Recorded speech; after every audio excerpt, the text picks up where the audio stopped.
Ohio everyone. Welcome back for the final part of Crafting a Legacy. I'm sorry for not posting yesterday. I have been very swamped with school and work lately.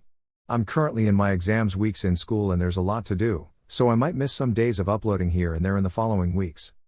As always, huge thanks to all of my Patreons. I really wouldn't be able to make any of these videos without your immense support. Anyways, enjoy the video. Chapter 26 Start. We are losing. Yuito is weary when Sasuke returns from his mission. He'd left in a hurry, only gearing up flittering away with barely a goodbye, but his boy can be quite restless when he doesn't have something to occupy his mind, so Yuito had thought nothing of it. He's a simple man. He loves his wife and kids, he enjoys his job and he wants the best for his Tsukimi and Sasuke. So when Sasuke comes stumbling in with one arm over his best friend's shoulder, drenched in blood, clothes torn and eyes vacant of emotion and soul, Yuito thinks he's justified with his panicked reaction. His boy is always so lively, and while he doesn't often express as much through his words, there's always an air of love exuding from Sasuke. Such a thoughtful boy, nearly a man now, so expressive with his actions towards them, finding difficulty telling them what he wants to say, but they always get the message. Seeing Sasuke not just down, but completely zoned out, has him worried to say the very least. You have a bed for him? Naruto's eyes creep him out, but he speaks lowly as not to disturb his home. Of course he has a bed for his son. What a stupid question, he thinks, but doesn't say to the scariest man alive. Shouldn't he be taken to hospital? Yuito feels the hairs on the back of his neck prick up like an angry cat. It's not his blood, Naruto replies rather dully. Can I put him in your shower for a bit? I need to talk to you about what happened. Numbly, Yuito steps aside and leads them awkwardly to the bathroom. Naruto turns the tap on with a full blast of cold water.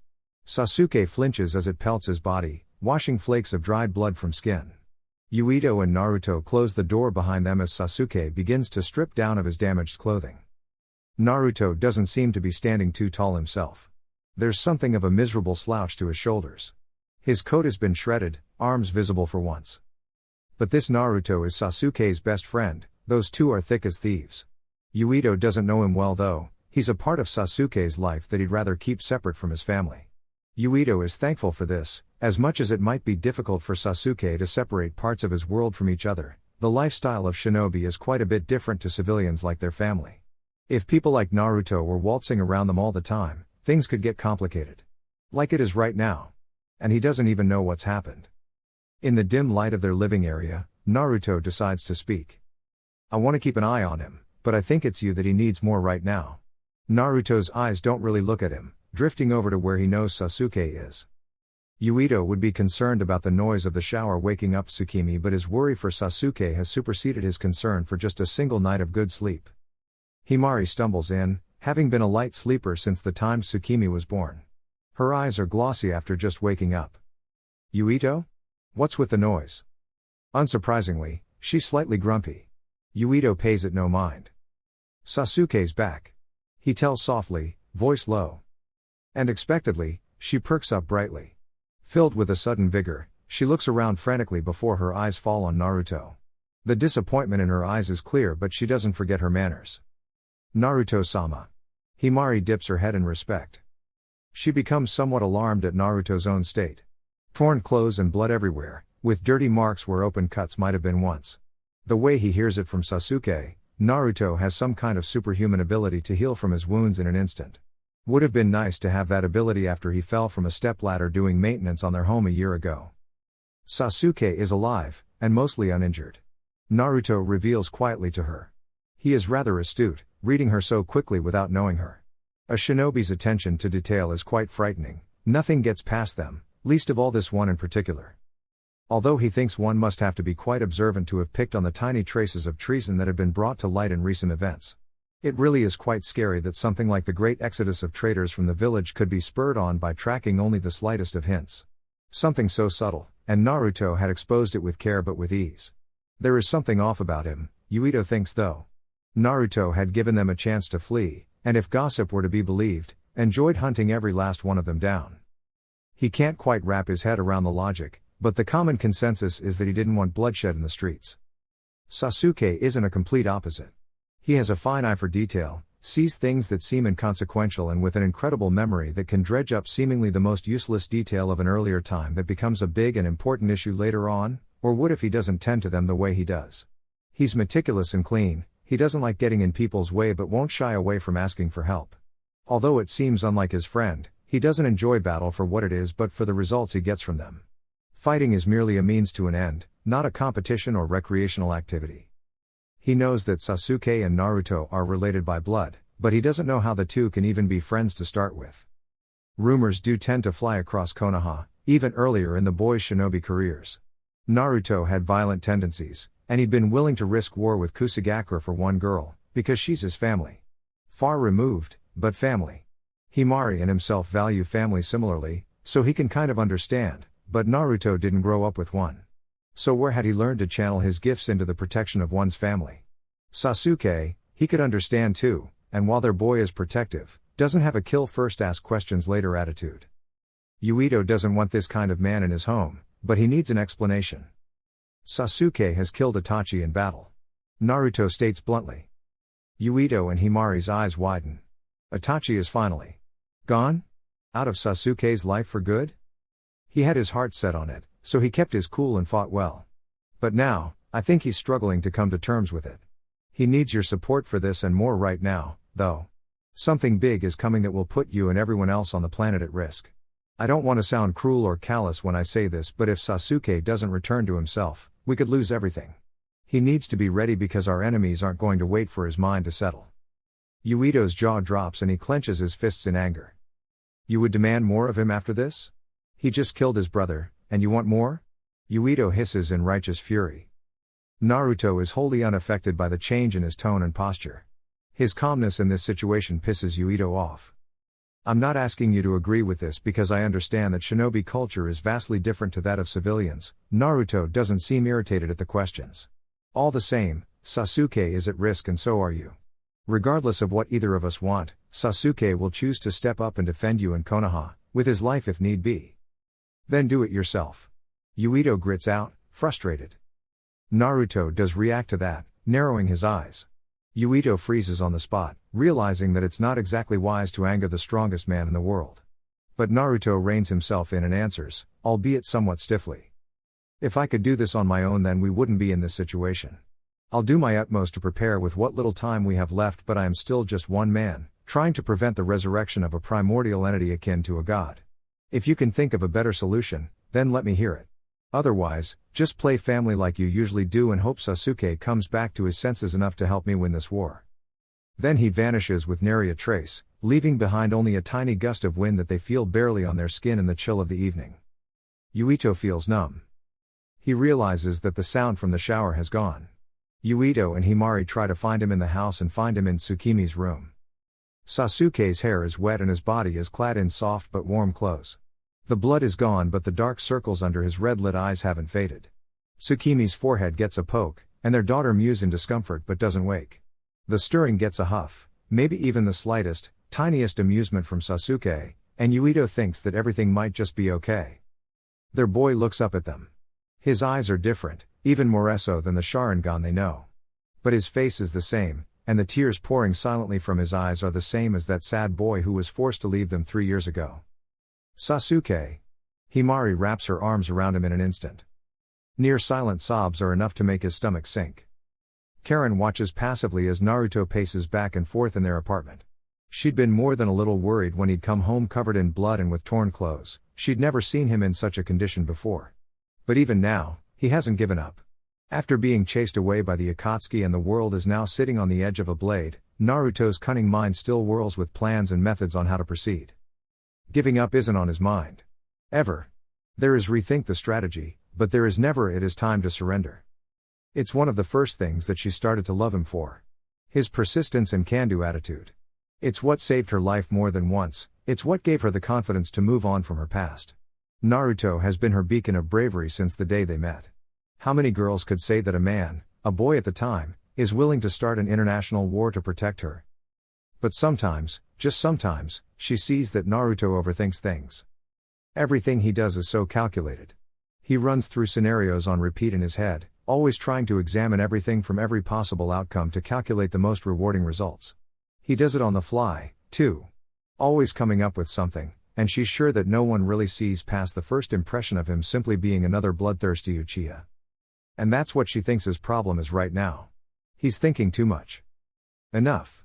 Karen states firmly. Not now, Karen. I need to figure out what to do. Karen punches him in the nose as hard as she can. She internally winces at the crunch she feels under her knuckles, but doesn't let it show as he tumbles back sputtering with blood gushing out. Karen? She punches him again, this time in the jaw while he's down. She nearly gets a third before Naruto reacts and grabs her arm. You just gave me 2 free hits. Karen scolds loudly. You've forgotten yourself, Naruto. Naruto glares, with confusion and not annoyance or hatred. His mind is still going overdrive. Obito got 2 hits. He took the Nibi chakra, and he took the Inbi and Gobi. Why did we both get 2 strikes against you? I wasn't prepared.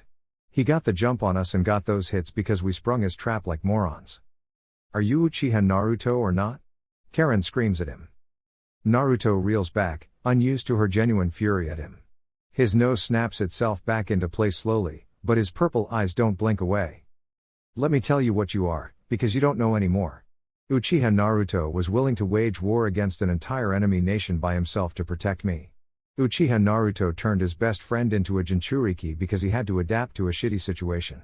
Uchiha Naruto killed Orochimaru, the worst traitor in Konoha's history even when that traitor had the jump on him. Uchiha Naruto killed a fucking Baijuwu just to stop his enemies from having it. Naruto just stares at her with wide eyes, but she's not done with him yet. You've been reduced to some pencil-pushing pansy, filing paperwork and handling delicate little office duties. She throws in some mockingly dainty movements with her hands. Oh no, I might upset the other nations if I don't act carefully. Oh no. Some dumbasses are trying to destroy my clan. I better handle this with politics so the common people don't get upset with me. I guess the Naruto I love is dead, because the one in front of me is too much of a pussy to take fate into his own hands. Her beloved stands up slowly, shadows cast over his eyes. What happened to the Naruto who loves the thrill of the fight? What happened to the Naruto who doesn't care what anyone thinks, so long as he gets his way? You're losing this war. You're losing, and everyone and everything you ever loved are about to become nothing, all because you can't get your head out of your ass and take the fight back to them. Guess what? Your approach now isn't working. Naruto straightens his slouched posture. His fists clench and his eyes sharpen. The bulging muscles of his arms are visible, revealed from torn sleeves. His armor drops to the floor and his gunbai snaps to his hand. He approaches Karen slowly, form imposing and determined and everything right that she knows him for. You are right. I am losing this fight. But it is Uchiha Naruto who will stand victorious at the end of this war. He grabs a fistful of her hair from the back of her head and pulls her into a searing kiss. She melts against him, her breath through the nose taking the smell of his sweat and the grime earned through battle. That's my man. Karen tries to catch her breath. Have your wedding dress ready by the time I'm back. Naruto orders, making her bite her lip giddishly. Now there he goes. The man she loves, off to cause some new disaster. He'd been there for her, understood her before she understood herself. Helped her grow into someone who could move past her pain and hatred and live for the joy that life presents her with. He taught her the value of fighting for what she wants, to chase genuine happiness when the world doesn't want her to have it. And she did, she chased Naruto around the world. Dogging his footsteps and learning from him, learning about him. Because he makes her happier than anything else in the world. And she'll keep following, right into their graves. Anyone who tries to get in their way? She pities them if nothing else. You two are sickeningly in love. Kurama yawns obnoxiously. It's really rather revolting. Shut up, you giant rodent. She watches Naruto fall flat on his face as he tries to leave. Karen refrains from laughing at his comically disposed state. Maybe we take the fight to them after you recover your chakra. Karen suggests wryly. I still need to do something, Naruto insists painfully, speaking to the floor. And what do you mean we? You're gonna need someone to help you distract the other Akatsuki members so you can get things done. I'm gonna be there by your side. Karen puts her hands on Naruto's back, lighting her palms up with green chakra, like how Sakura taught her. She feels Kurama's chakra trying to poke through, so she lets it for the sake of resources that she can't conjure on her own. At least he's cooperative, and he knows he's screwed if Naruto goes down. All the more reason we should train, so we don't have to rely on an Uchiha. Kurama sounds as though he's shuddering in disgust. I'll ask Sasuke for advice when he's feeling better. No. The other Uchiha runt forged his own path with Madatabi. It is best that we do not soil our minds with false grandeur by chasing what they achieved. We must start from scratch, and on our own. Leave the boy to his grief, for we do not have the time it will take for him to truly recover from it to ask for his help regardless. Where do we even start? Karen says aloud this time, sighing over dramatically. Naruto manages to roll onto his back and looks at her distantly. She's been reliant on Naruto for the longest time. Karen would chase as he burned a path, blazing ever forwards and following his example. But with many things in life, she can't expect following him to be so simple. She knows only as much about the world as he does, and even less about the arts that just might save them in the future. She needs to deviate now and follow where her own instincts go, learn on her own, so that her newfound views can provide something however minimal that might maximize their chances to save the world. And even further down the line, provide differing views to her future husband so that parenting will not have such a lack of insight. They'll have their own thoughts, they may even clash and butt heads, but their children will be thankful to have parents with different skills and people who are ready to tackle the different needs they're confronted with. Now look who's looking too far in the future. Karen thinks sheepishly to herself. Naruto is good at many things, a prodigy in the field of battle and a bloodthirsty shark in politics. But until now, he'd forgotten his faith in himself and in the people around him. Trying to do things on his own has mentally exhausted him when faced with failure, but the ones he's trying to protect have been less than stellar at helping him, teaching him not to rely on them. She is going to change this. You have focus, good. Taking responsibility for yourself with the intention of helping others was one of my father's teachings. He would be proud of you, Uzumaki. Karen smiles at Kurama's words. What good little ball of fluff. She does manage to have to now sleeping Naruto back to their bed and lets his body recover on its own. That idiot was fully prepared to just fall asleep on the floor. Dumbass. Making her way to their spare room/study, she grabs an ornate scroll from the shelf and a uniquely shaped kunai. The scroll is decorative, almost opulent in appearance. Gilded with a sheen of gold paint, it unravels on the desk and reveals its contents. Hiraishin. Kisame puts on his best, charming smile. He really doesn't like it when people run screaming from it. He's really trying to be friendly. Green eyes under auburn hair glare viciously at him. So scary. You give sanctuary to a criminal like this from my village. Mei whips around to shout at Tsunade. Now, Mei-chan. Kisame's grin doesn't falter when she twirls around to glare at him hatefully again. If anything, it makes him more amused than before. Do go easy on Hokage-sama, she's pregnant after all. She probably can't handle the stress of being in the room of such a strong-willed force of nature like yourself. Tsunade rubs her forehead tiredly. Kisame thinks this proves his point. That poor, elderly woman. Kisame was instrumental in stopping my shinobi from getting overrun in their encounter with the Akatsuki. And just as importantly, he's willfully providing intel into Akatsuki operations and members. So long as Kisame commits no crime against Hai no Kuni citizens, he has amnesty. You have no right giving a dangerous criminal from my village amnesty, he'll abuse this right. Kisame's grin falters slightly. Hey now, Mei-chan.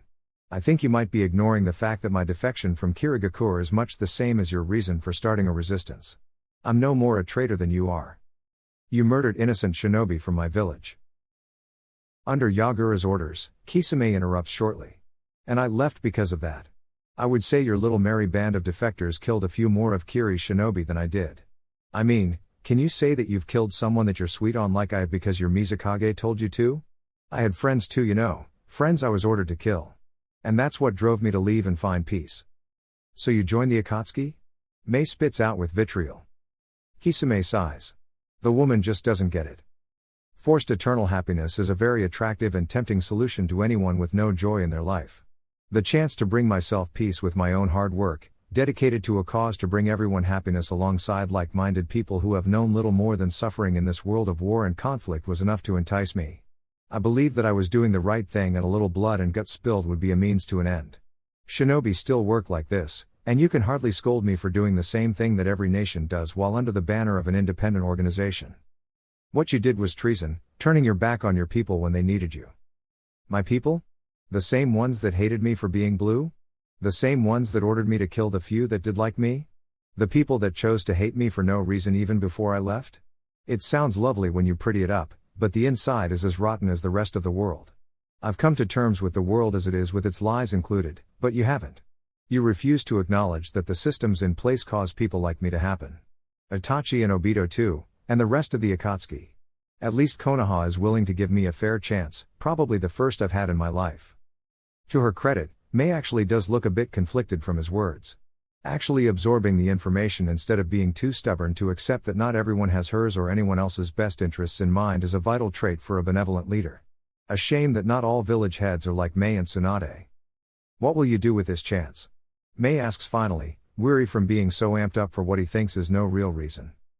Naruto-san has been generous and offered me a place to stay until the Akatsuki situation is resolved in exchange for helping him with his training. I'm not really expecting to live past this, so I guess I'll wait and see? Hey! Kisame chuckles morbidly. Mei looks confused. What could Uchiha Naruto possibly learn from you? He shrugs nonchalantly. Blah blah chakra theory, something about my synergy with Seimata like it's my own power. I stopped listening after the first 5 minutes. Tsunade looks bemused, like she's been faced with Naruto's obsessive ranting to himself about such things. Kisame shrugs again, shuffling the strap for Seimata on his back. He's not wearing the Akatsuki cloak anymore, so the thick leather digs in a bit through his thin shirt. The discomfort is tolerable for now. Well anyway, after I help Naruto-san I'll be running around trying to find the Sanbi so Obito can't have it. You know it's regenerated already? Guess I'm more than my good looks, Mei-chan? That's if Naruto doesn't demand your aid first.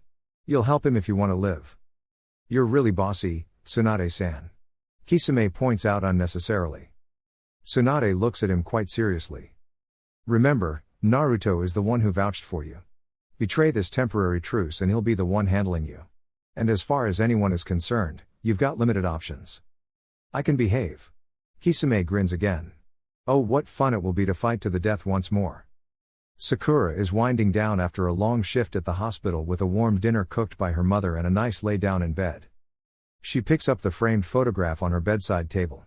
It's dusty, and she can hear her mother's words in her head just from looking at it. Clean your room for goodness sakes, girl. Wiping the glass cover with her overworked fingers, she smiles as the image of a younger Team 7 clears up. Such cute little faces, round cheeks with baby fat clinging to them and a pale representation of how they all turned out. It's funny to see how much they'd changed though, it does make sense. They could hardly cling to what they were as children. Sasuke's cold eyes becoming warm and full of life, Naruto growing into a giant who took things far more seriously than his personality leads on. She has changed so very much since then. Sakura reflects on what her heart wanted back when she was that tiny Jinan. She just wanted to be accepted by people, to be seen for once. It had been the childish motivation for chasing after Sasuke like a little fangirl. Some part of her thought that having Sasuke would make people see her as more than she was. More than just a silly girl with a big forehead, and later a loudmouth know-it-all that refused to accept that she might be wrong about what she was doing. How that came crashing down when she was assigned to Team 7, where for once in her life, she was treated like a person by people that weren't her parents. Treated like someone who wasn't just some face in the crowd that would be lost in time, a caricature of someone clinging desperately to what little accolades a 12-year-old girl managed to make for herself with hard work. She knew there were other Jinan who were stronger than her, despite her strength. She knew there were Jinan smarter than her, despite her grades. She didn't know how utterly unprepared she was for the life of a shinobi until her team showed her just how out of her depth she really was. Kakashi-sensei had been strict, more strict than any academy sensei or tutor she'd ever had before. If she wasn't dead on her feet, she hadn't been training hard enough. If she couldn't hit a target, she's not training enough. If she couldn't keep up with the boys during team drills, she wasn't focused enough. At the start, it felt like she couldn't do anything right, and more than once she'd gone home crying from an intense and brutal training regime, unable to figure out why all the hard work she'd been putting in hadn't been enough. But Kakashi-sensei didn't care. He offered praise where it was due but wouldn't relent, not even the slightest bit. But slowly and surely, she began to improve. She'd been getting faster. Things she had to consciously think about doing became reflex and freed her mind to pursue strategy and tactics. The insane caliber of the training started to pay off in their D-rank missions where finally she became a help rather than a hindrance. It made her feel good to say the least, but it didn't make her feel closer to any goal. In fact, the juvenile thoughts she'd entertained of acknowledgement from her peers for stupid reasons began to wane and she started to find herself lacking in purpose. Between the rigid schedule Kakashi-sensei had laid in front of her, her time was often spent at home. Sometimes arguing with her parents about being a shinobi and other times simply bored out of her mind. Learning more had been the last thing she'd wanted to do after an entire day of work, and she started to question if she even really wanted to be a shinobi anymore. And then it happened. Their first C rank. The catalyst that solidified her desire to become a shinobi, not because of the horrors that came from it but for the happiness she'd helped bring to the little village on its last legs. She'd helped people for the better. Sakura had gotten little acknowledgement from the villagers of Nami no Kuni, but the joy she felt from helping to rescue the weak and weary had stuck with her ever since. It fueled an ambition, a tiny spark that spurned into a raging inferno of desire to be the best that she can be for the sakes of others. That mission had unsettled her greatly, but it forced her into realizing that there were always new heights to strive for her own sake too. Only, the people that she interacted with every single day didn't need her help. Kakashi-sensei was a seasoned jounin already, a wickedly intelligent man with 1,000 jutsu resting in a cunning mind. An entirely self-motivated man whose legendary skill earned him praise from friends and foes alike. Sasuke, her once crush, was a fiercely independent boy who wanted to do things entirely on his own. He had trouble approaching people, and his already existing abilities earned him a title reserved for the absolute best graduating genin. He had no trouble finding the motivation to train, and he, much like Kakashi, was a budding genius fully prepared who was seemingly born ready to tackle the life of a shinobi. How could Sasuke accept her help, when she is so much weaker than he? And Naruto words couldn't even describe the enigma of that boy. He'd seemingly popped up out of nowhere, ready to antagonize anyone dumb enough to annoy him just for the sake of his own amusement. She found him irritating to start with, always one-upping Sasuke and absolutely demolishing anything in his way with so much ease that it made even their other teammate envious of his power. But he never shunted her away, always willing to talk or hang out with her, and as damn secretive as he was, he never left anything but a smile on her face after he'd whisked her away for ramen or praise her for the progress she'd made since graduating. She'd be lying to herself if she didn't admit that at that time, her crush on Sasuke began to shift to Naruto. Just a little. And like Sasuke, Naruto also didn't need her help. He truly transcended what a genin was supposed to be. So what was she to do with this newfound ambition? Find someone else to help? But during that mission, it unravels ever so slightly. Naruto tells them he'd been a practiced killer by the time he was 8 years old due to circumstances he'd been born into. Everyone already knew the tragedy of Sasuke, the last boy standing from a psychopathic older brother that had murdered the entirety of his family save for him. And Kakashi, a war veteran by the time he was a child, someone who'd walked in on his own father's suicide, someone who'd lost nearly every last person who'd ever cared for him and loved him until Shizune came along, but the broken pieces are still there to this day, held together with strong glue, but they can still be shattered. And all three of her squadmates are worried about her. By their standards? She's probably the most privileged person they had ever met in their lives. She's never had to worry about coming home to an empty house, without a warm dinner ready for her every evening. She'd never had to worry about a murderer ready to pounce on her in her sleep. She'd never had to worry about losing her friends or family. In their eyes, she is weak. It's why Kakashi-sensei is so hard on her, it's why Naruto is always so encouraging, and it's why Sasuke is afraid to let his guard down and start being her friend. She is weak, and they don't want her to die. So they are strong enough for all of them on their own. That's when it hit her. The best way she can help them is to help herself. Drive herself to being someone that they don't have to worry about losing, and to do her absolute best to stand on even ground with them. Not just so they don't have to worry about her, but so that the walls they've built up around themselves can lower and they can learn to love her as she loves them. Sakura no longer complained about Kakashi's training. She preens at Naruto's praise of her accelerated progress, she delights in Sasuke finally opening up to her and accepting her as more than dead weight. But it's all for one purpose, one single-minded idea that she might be able to help them and let them live their lives as they damn well deserved. And she got recognition for her newfound prowess, but it mattered little. What mattered was being the pillar that held Team 7 together. And quicker than she remembered, they're all as thick as thieves. Bouncing off of each other in play and joy, and it's the best thing that's ever been. Fate had not been kind to her boys. Sometimes they're forced their separate ways, but they're all drawn back together. They lean on each other in times of need and turmoil because their foundation is strong. Naruto is strong. Sasuke is strong. Kakashi is strong. Sakura is strong. And now, she helps even more people than the broken ones she started with. No matter what comes their way, she'll meet it head on with them. At their side. Where she belongs. She puts down the photo and crawls into bed. Sleep first. Enemies of freedom later. The soft breeze from her open window puts her to sleep. Neji's pale fingers brush distractedly along the lip of his teacup. Hinata had already excused herself a while ago, And while she'd made leaps and bounds in the way of interacting with people again, she does need time by herself, and Neji respects that. Hanabi had been petulant and childish, taking out her grief on her sister. Despite the fact that Hyashi was a terrible parent and clan leader, he was still their father, and Hanabi is still taking time to process everything. Yamanaka Inoiki-sama had been the one to explain that such sudden and drastic change would completely shake their world. Neji had been prepared for it, building up his case in secret but knowing what result he'd been looking for in the whole debacle. Hinata and Hanabi in all likelihood expected things to never change. That they would remain stagnant or grow into a role respectively. It hadn't been a surprise that Naruto eventually kicked all of the Hyuga out of the Uchiha compound, but he'd given them fair warning. Now, most of the remaining Hyuga have returned to their own compound. Neji expects that the ones who refused to return simply didn't want to carry the baggage of their lives they're going forward and had left to find happiness and peace on their own terms. It seems most of them have a plan, or are at the very least are exploring the opportunities they didn't have before.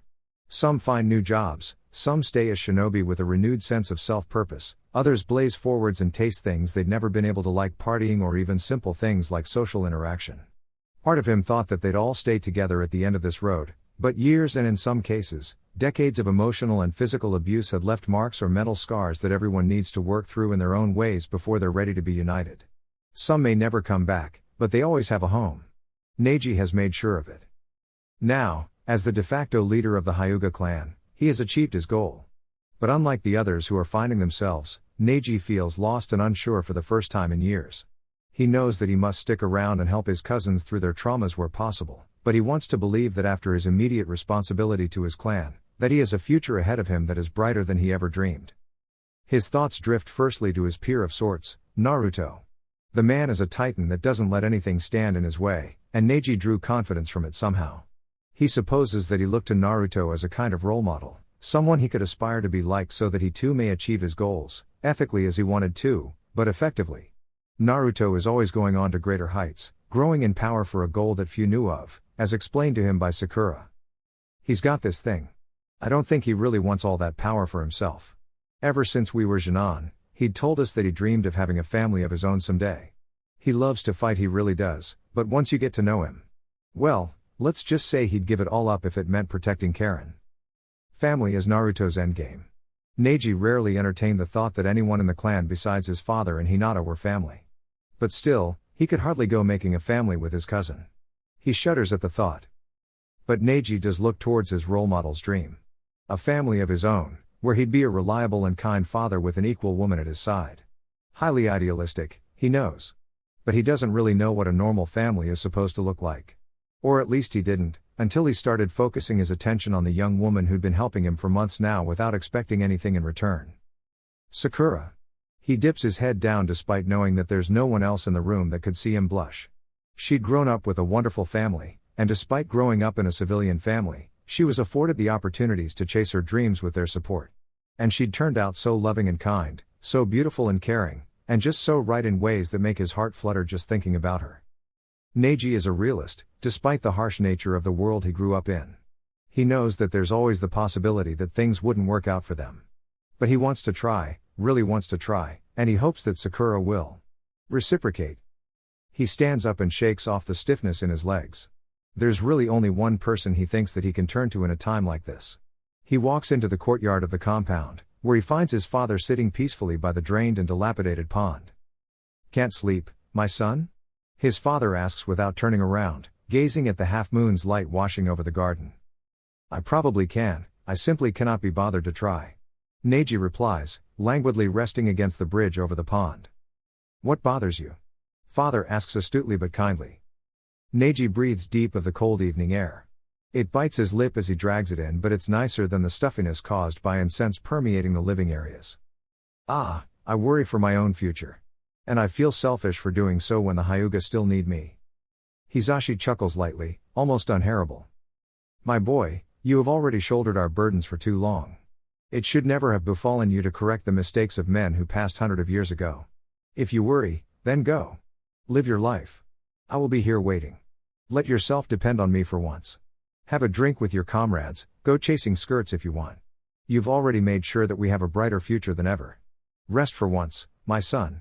You need it." A tear stings his cheek in the cold night. "I may just do that, To-san. I love you. And I love you, son. More than you know. But why can't Fujita sleep over? Minako's big teary eyes look up at Kakashi. No. He can't let himself be manipulated like this. Be strong. Be like Sakura. You both have academy tomorrow. You need a good night's sleep, so no keeping each other up all night. Please. Papa? The waterworks have nearly started. No. And besides, Fujita-kun's parents love him too. You don't want them to be sad, do you? That you're stealing him from them? No. Minako shuffles uncomfortably under Kakashi's gaze, and to him it looks as though his words have struck a sympathetic nerve. You'll get to see him at the academy, all right? Now it's time for bed. Minako looks down sadly and shuffles back to her room, sending puppy dog eyes back at him every few steps. His resolve is weak when it comes to his daughter. But she needs to know that she can't have things her way every time. Kakashi sighs under his mask, walking after her and picking her up. She squeaks, but her eyes brighten even as he carries her to the bedroom. He holds her a few feet above her bed and drops her without warning, making her eyes widen and laughter bubbles from her throat. I promise that Fujita-kun will be at the academy tomorrow. Now will you sleep? Okay. Minako acquiesces at last, but though she seems sleepy, it looks like she wants a bit more papa time before she can fall asleep.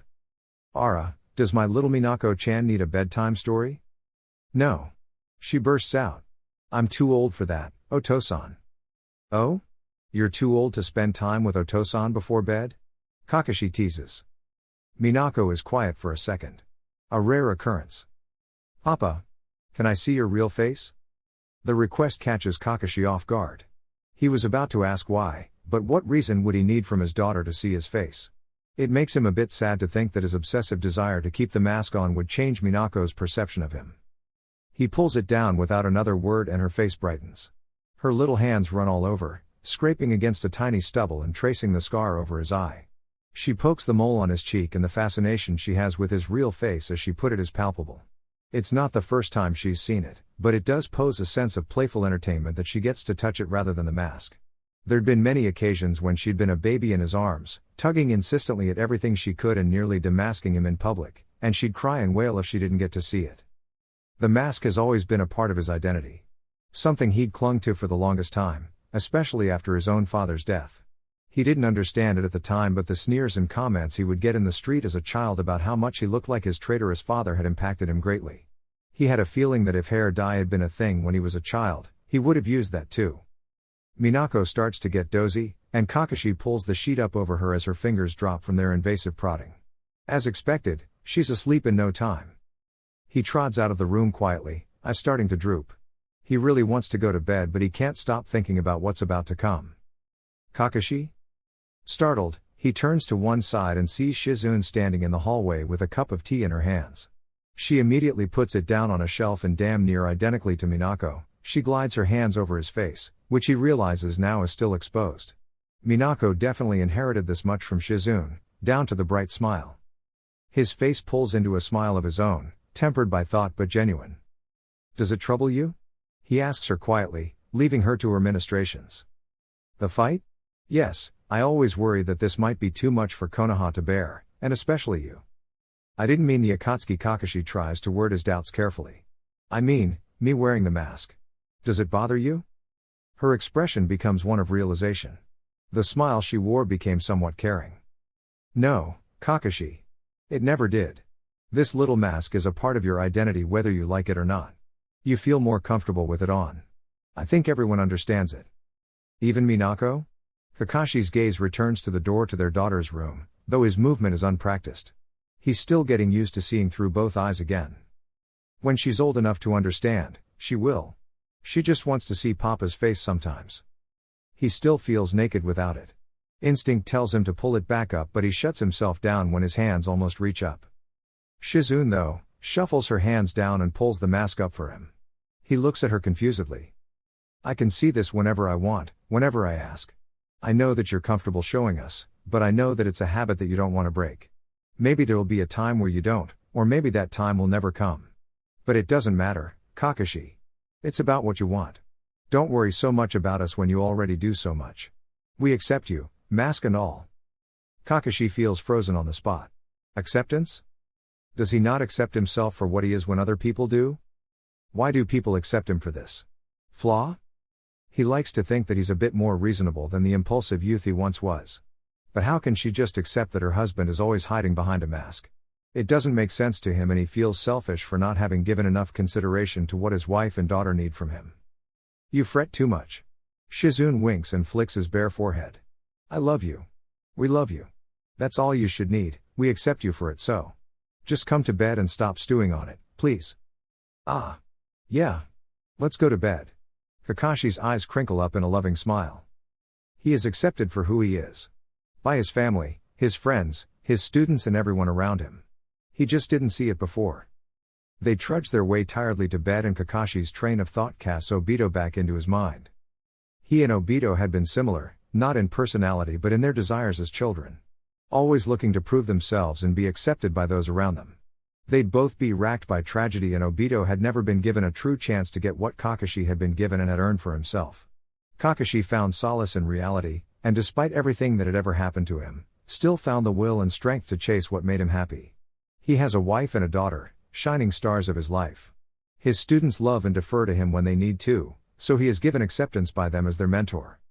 Obito is now rejected not just by his peers or crush like it had been in the past, but by almost every living soul in the world. So he chases an escape. A hope that only lives while people exist who have never been able to experience the joy that reality can bring. But even after all this, all these crimes and manipulations, Kakashi can say that he accepts Obito for who he is. He doesn't forgive, but accepts. As he should have accepted himself a long time ago. Obito is a part of his reality that he can't make go away on his own, and he doesn't have to. He is support that Obito doesn't have and never had. Obito is a part of his perfect life. Because Obito represents a lesson that he has taken to heart, something that he needed to understand his own sense of self-worth. A lesson of acceptance. It will stick with him to his death. He swears it. The coffin lid is contained and drops to the ground. Light assaults his eyes, though he feels no pain nor a desire to blink it away. His body rejects it on its own rather than his deliberate will. Eh? Who's this guy? Minato's eyes hone in on the man before him. Cracked visage and dark eyes. Battle armor? Antiquated but not impractical. This is Namikaze Minato, Yondaime Hokage. A strange man with white hair and a ponytail introduced slyly. Eh? Amazing. The village must still be going strong then, right? The armored man practically bounces on the spot excitedly. This man's chakra. Utterly terrifying, how much he has. Even Kushina didn't have this much. Wait. Battle armor? Monstrous chakra reserves? Konoha forehead protector and... You must be Senju Hashirama. Minato identifies, speaking up at last. Got it. Hashirama winks at him. Hey, you look pretty young. Did you die early too? Ani Ue, that is an inappropriate question to be asking a fellow Hokage. Have you no shame? Hashirama droops on the spot and bows his head low. Ah. Please forgive me. The man seems to have problems paying attention and his eyes immediately skitter around the room. Minato assesses just what the hell is going on. There are 5 coffins, all open with several people of a similar state standing in front of them. There's the man from earlier who'd introduced him and... that chakra. Kunai in hand, he lunges at a speed that leaves the other Hokage amazed. The pointed tip is just about to collide with that Uchiha's head when he freezes on the spot and drops to the cold stone floor. You are wise to have tried to strike me. But unfortunately, I hold the cards here. Minato tries to overpower whatever kind of ability is controlling his movement, but finds it too cataclysmically strong to shake off. My jutsu, Edo Tensei. Toburama reveals spitefully. Though, it appears to be enhanced in some way. Strong enough chakra can prohibit control over the reanimated shinobi, but we cannot do so. We must be linked to something too strong, perhaps even a multitude of Baijuu. An astute observation, Nidaime Hokage. The Uchiha praises. Indeed, you are currently tied to the husk of the Juubi, of which I can now control. The man turns to face Minato. His right eye is the Sharingan as he remembered it, though gazing at his left eye yields a strum of unfamiliarity. It is purple and ringed, with 3 tomoe sitting on the innermost ring. He stays silent for the moment, mind whirling as he tries to decipher what's happening. The Edo Tensei who isn't a Hokage is an elderly man. Robed in worn clothes, with long stark white hair. Similar eyes gaze back at him indifferently. Something passes in that gaze like regret. Do you need to sit down, Ji-san? Hashirama asks the old man. That would be nice, young man. The old man replies. Hashirama puts his hands into a seal, and Minato surmises that he's creating a wooden chair for the old man. The old man spears his cane straight through Hashirama's skull. Hashirama's head explodes into dust from the force, and his body stumbles back as the dust reforms his body. What the hell is your problem, you shitty old fart? The Uchiha and the white-haired man look on with amusement. Ni-sama, you cannot be this dense. Tobirama shakes his head. Hiruzen looks ready to break into a cold sweat. Minato doesn't think that these dust bodies can even do such a thing. Wait. Husk of the Juubi? Kushina had regaled him with such tales that she'd learned from her father, a father who apparently possessed the Rinnegan. He believed her, of course. But his life before Uzushio was very much a mystery. The Nidaime seems to know who he is, which implies he is from that era. It is said that the union of Uchiha and Senju could generate the Rinnegan in a sufficiently powerful person. Uzumaki Izuna, Kushina's father. But it seems he went by a different identity before that. You are Uchiha Madara. Kushina's father. Minato announces in a somewhat shocked state. Minato. You knew this wretch was your wife's father? Hiruzen sounds stunned and furious. Madara smiles. From such small pieces of information, you managed to divine that I am your father-in-law? Kushina picked her husband well. Courting her wasn't easy. Minato states back. I would have been surprised if it were. Madara's tone is dry and amused. I suppose it would be formal to welcome you into the family. Minato actually finds some amusement in that. Madara? Hashirama is as stunned as Hiruzen. How are you so old? Shut up. Madara scowls at him. I tire of looking at your sad mug. Be your disgraceful self elsewhere. Hashirama droops into a depression again. Minato's mind whirls again. But if you're Madara, then... I am not, sensei. The other Uchiha reveals dramatically. The face is mature, but still very similar to another boy who once called him sensei. Obito? You, how could you? I recognize the folly of reality, thanks to your father-in-law. It was actually he who helped convince me that killing you and Kushina would be a good idea. Madara doesn't say anything and Minato's probing and serious look. Where is my son? Minato turns serious, demanding to know if his efforts had been in vain. Uchiha Naruto continues to be a thorn in my side. Obito comments with a fake and ugly smirk. Also, thanks to your father-in-law. I'm sure you have some catching up to do, but from here on out, you'll be helping us defeat him. The white-haired one smiles with cunning. I'll do no such thing. Minato spits viciously from the ground. Kabuto here has perfected the Edo Tensei no Jutsu. You are now bound to an entity beyond your comprehension. You don't have a say in the matter. Minato scowls viciously. You'd have to be a moron to oppose us now. We're about to save the world with your help, and even Naruto won't be able to stop us. 2 weeks later, Amigacore border. Naruto stows his gun by. Sasuke unwraps the bandages over his eyes. Sakura's fists clench nearly tight enough to bleed them. Karen feels a pouring of chakra into her system, a bright and angry red. Neji hones his Byakugan. Kakashi pulls up his mask. Kisame pets his starved sword. They're ready for the most daring, moronic mission in their lives. They're taking the war back to Obito. Chapter 27, I Will Fight. Rain pelts against metal sheet roofing. The citizens of Amigacore had long gotten used to the constant noise, so much that its absence is seen as a bad omen. If there is no noise in the city of rain, then it is a bad dream. Pain oversees his village, shrouded in the shadows of storm clouds. Hundreds of waterways connect this metal village to the lake in a never-ending cycle, a causal loop that cannot be broken by anything less than a god. Long ago, he would have found this realization humbling. That he is not unlike all those who came before him, limited in what he is capable of, finding it easier to change the hearts of people than it is to change the weather. But now, he feels no such desire. He no longer asks them to change. They will change if they want to or not. The cycle of hatred has perpetuated pain, perpetuated him and those like him who would force the world to change. He is a god now. It is he who controls the rain, the pain. The weary miasma casted by war will vanish with the rain once he ascends to true godhood. Madara, or rather, Obito, had captured the Rakubi and Nanabi in one fell swoop.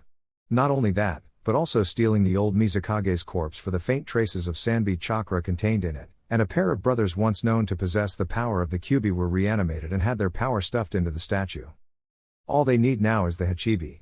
There is no time to waste, Mugen Tsukiyomi is within their grasp and yet. Do you really think that Uchiha Naruto will wait for you to finish this? Konan's words reverberate in his mind. No, he does not believe that Naruto will wait. Because Naruto too, thinks that what he is doing is right as just. Konoha believes it's protecting the world from a worse fate by allowing a broken system to continue on. And then he sees it, an olive branch in the distance. But why would the enemy announce themselves so boldly? Surely they must understand that the Akatsuki are not so easily distracted.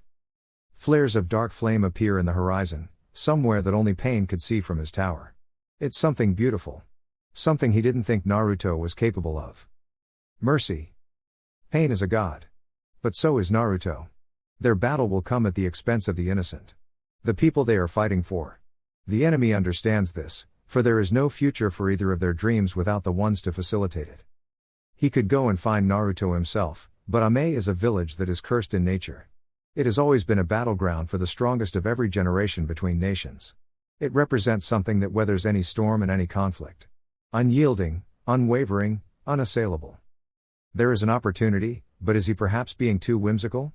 That if this village is reduced to nothing but dust and ashes, then perhaps it's possible that the way of his enemy holds truth as well.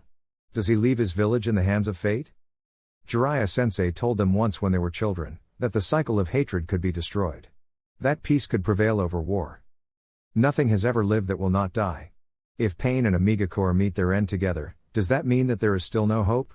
Or will new hope rise to replace it, or will their destruction be the catalyst for a solution? If they defeat Uchiha Naruto, will their answer be the correct one? History is written by the victor. 3 taps on the door to his chambers echo through the steel hall. Enter. Pain summons boldly. A cane taps against the floor. An old, robed man hobbles towards him, stark white hair illuminated by dim lighting. Come to offer your counsel, Madara? Madara continues to approach Pain, but not Yahiko's body. He makes as much of a beeline a man made of dust can towards the real Pain, the one mounted in a throne of wires and metal stakes, the body whose legs don't function well enough for him to stand on his own 2 feet. You were just a baby when I gave you those eyes. Madara's ancient baritone echoes, voice plagued by decades of wisdom and with something almost affectionate. You have grown in an unexpected way. Your mother and father had high hopes for you, child of Uzumaki. I care not for the ramblings of a relic past. Pain dismisses bluntly. The 4 Hokage could exert control over their personalities but not their bodies, so they remain in Ame to dissuade any attacks that might prevent Obito, Kabuto and Zetsu from sealing the remaining Baijuo in the metal caverns that lie under the village.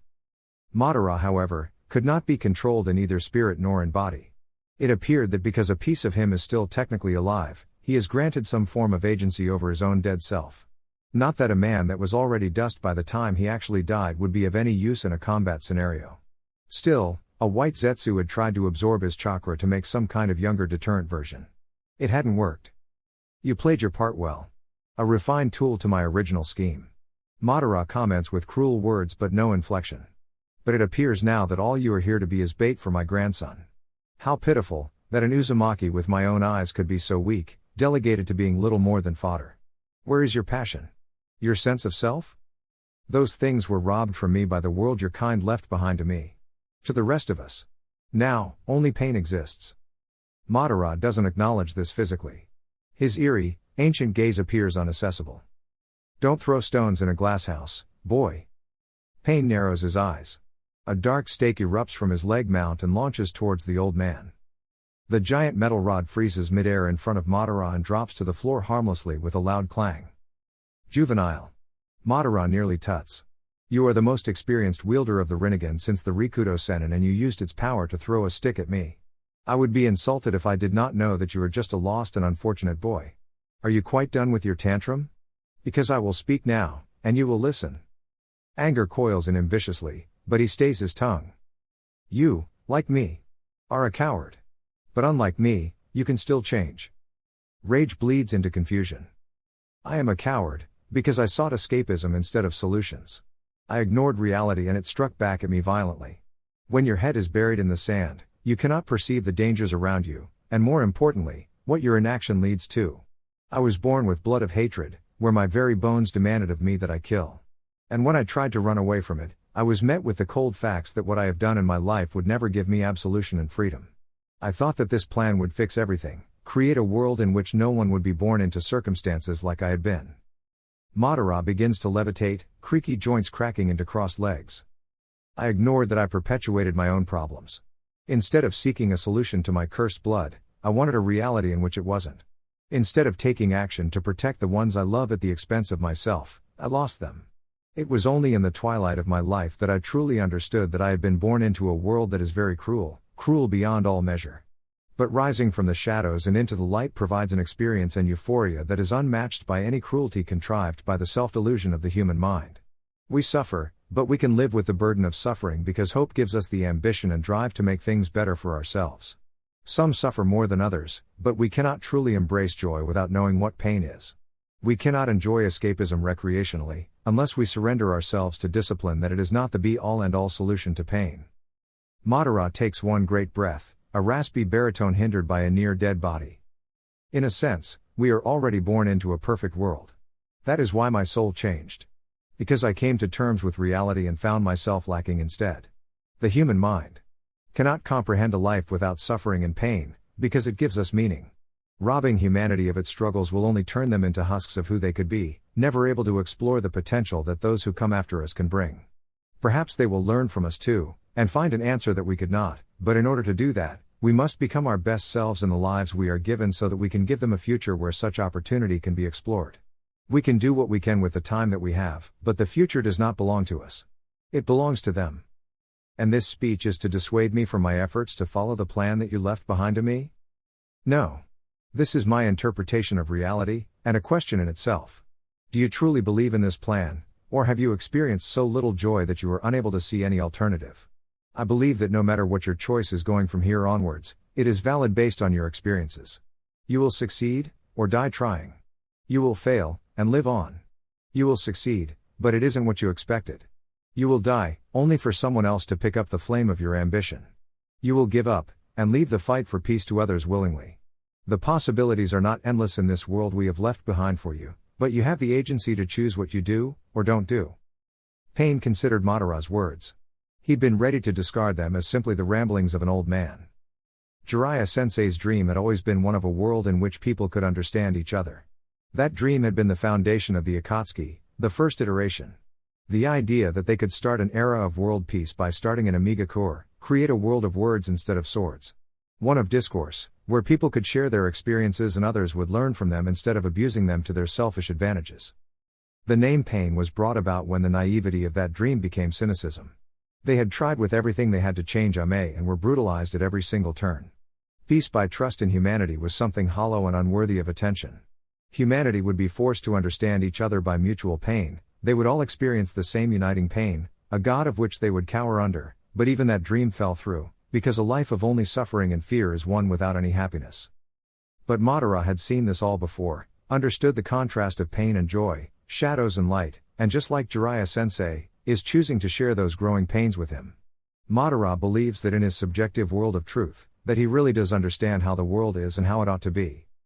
Perhaps Pain is missing the big picture. But he sees no alternative. He has devoted his being to this plan, because his outlook is tainted by his joyless life. There are others like him, who have suffered more and suffered less. He doesn't see this as burying one's head in the sand. He sees the upcoming world as one of true peace, where everyone gets what they want and never has to worry about what they need. Pain Nagato realizes that the world will continue with or without him. It will blaze on forward to its own destruction or be saved by him. Those are the paths. So he will fight for his dream, for everyone. You have not changed my mind. Nagato addresses Madara, who simply nods stoically. Then you will go onwards? Madara asks astutely. Not changing his mind doesn't necessarily mean things will be the same, after all. I will continue, but not as I have. This dream is mine, not Yahiko's. I will shoulder this responsibility myself, not behind the face of a man who never would have made the decisions I have. Your body is broken. You cannot fight my grandson as decrepit as you are. True. Then I ask that you leave me with your wisdom. That is your duty as my elder, is it not? Madara gives a cracked, crooked smile. I will do this for you, child of Uzumaki. But I want one thing in return. Name it. Nagato states instantly. Give me a few moments with my grandson before you do battle. I wish to see my legacy. It will be done. Naruto stands with his arms crossed, rain pelting against his black coat as he spectates the evacuation of every last villager in Amigakure. There are few bridges from the city on the lake, so its people are packed shoulder to shoulder as they trudge across the concrete and into the forests. Kisame. Get in the water. Naruto starts barking out orders. Kakashi, Neji walk on the underside of the main bridge and see if you can find where the Geto Mazo is. Sasuke, Sakura kill any Akatsuki member left in the city to protect the sealing ritual. Go. Understood. They chorus, swooshing and splashing away. Tsunade would send backup when she realizes what they're up to, but Naruto thinks that it would ultimately be futile. The only people in Konoha that could really be of help now would be Guy and Jiraiya, and it would be best for them to remain in Konoha to protect it in the worst case scenario. At least Nagato isn't putting anyone else at risk. Karen comments beside him. I thought he'd come to us so we don't level the village, but I get the feeling the Geto Mazo is here somewhere. The infrastructure won't survive if they manage to animate it anyway. Regardless, this is the end. For better or for worse. Karen takes his hand, tucking it under her chin. Naruto draws her in close and cradles her in his arms, enjoying the intimate silence for how little it will last. Over the course of half an hour, the rapid evacuation had completed. Never had there been a more dead village before. The crowds had passed long ago and left a wake of lonely silence. Something enters his senses, however. Something that makes him draw a startled breath. It can't be. Naru? Crossing the bridge is a single figure. A figure that hobbles along slowly with cane smacking against the bridge. Strained and weak. So very familiar. He leads Karen by the hand down from the hill they'd been perched on. Their feet touch the hard concrete of the path leading to the bridge, and they make their way down and into the city. The figure in tattered gray gets closer. It's clear that the old man is struggling to even move, but he does so with purpose and without pause. And then, after one long walk, they're face to face with the elderly mirror image of Naruto himself. Something close to, at least. Given his cracked skin. To me. It was only days ago that my young, foolhardy and boisterous grandson was ranting to me about how useless and pathetic his academy teachers were. He would whine and stomp his feet before he learned patience over fear. He loved to make friends, and he loved to fight with them. And more importantly, his heart was set on the value of family above all else. He dreamed of nothing greater than having one of his own, one that he would treat better than his grandfather treated him. It was his life ambition. Tell me, has anything changed? Naruto looks down at the man. Though he tries to stay tall and proud, the old man cannot help but slouch and rely on his cane. Your grandson is a fool. Naruto states to the old man, earnest and honest in tone. He is impatient and petulant, he doesn't like it when he doesn't get his way. He loves to make friends, who he bickers with and plays with but still loves them. His greatest ambition in life, above all else, is to have a family, and he has already found the woman who brings him a joy he'd never felt before in his life before meeting her. Not even from his grandfather, who he loved very much, and still loves to this very day. Madara dips his head low, shadowing his eyes, and the rain sticks his white hair to his dusted skin. Naruto. Gigi, Naruto interrupts without a thought, still clinging to the affectionate term for his beloved grandfather. This is my fiancée, Uzumaki Karen. She is the person I love with every fiber of my being. Karen gives a shy, nervous and quick wave. Hi sir. I'm Karen. But Naru already said sorry. It's nice to meet you. Yeah hey. Madara's eyes hold a life in them that Naruto hadn't seen in a long, long time. He drops the cane. Karen instinctively raises her arm to support him, and Madara takes it. His other arm reaches out for Naruto, who takes it much the same. Held up by the pair of them, the old man smiles. Naruto, Karen. Grandson, and granddaughter. Madara speaks of his acceptance and blessing. This battle will not be the last trial in your lives. This one is my fault, and for that I can never truly repent for the sin of leaving you with this broken world. But whatever comes from here, you must face it head on. I hope that one day, you might both forgive me for forcing you to face monsters of my making. You should learn to forgive yourself, Gigi. You left me with a perfect world. Madara looks up at the pair of them, eyes weak and weary. His skin begins to glow gold. Flakes of the dust holding him together begin to dissipate into the air. I tried to change Nagato's mind. But he has never experienced happiness like I have. He gave me this moment with you in exchange for helping him find himself. I have made things worse for you in the little time I've been back. You're not the only one who loves the thrill of the fight. Go in peace. We'll take it from here. Madara's spirit rises from the old body. His soul is youthful. He's exactly where Naruto gets his looks. A handsome and cunning smile to go with a bright face. Then I leave this world to you. I love you. I love you too, Ji-san. A column of gold light flashes, and Madara's soul vanishes. The dust of his body crumbles in their arms and is swept away by a weak gust. HMPF. Naruto chuckles, breathing away his shaky voice. Well, that was a bit of closure that I didn't know I needed. Even as an old man, your Gigi was really scary. Karen comments in awe, no doubt having felt the sheer power in his chakra. He's just Gigi. Always has been. Naruto says, reflecting idly on the childhood he'd had with the man. Legendary power and reputation were just never things he'd associated with Madara. Now, Naruto edges forward. Towards the man with red hair at the cusp of the city. The man in the Akatsuki cloak, wielding the same eyes as he. Let's save the world. What is he doing? Nagato asks the white Zetsu beside him. Naruto is absorbing natural energy. White Zetsu's voice conveys urgency. He is going to use Senjutsu. He will have an extreme advantage if he enters Sage mode. It may be too late for that. Nagato rasps, unused to using his natural voice. His left eye, which he'd transformed mechanically into a spyglass, sees the changed pigmentation around Naruto's eyes. Indeed it is. White Zetsu replies in a more natural tone, with clouded eyes. You can't stop me, Nagato. Nagato takes flight with the power of the Rinnegan, dodging massive roots that spool out of the Zetsu and wrap around the bridge, encroaching on Amigakure.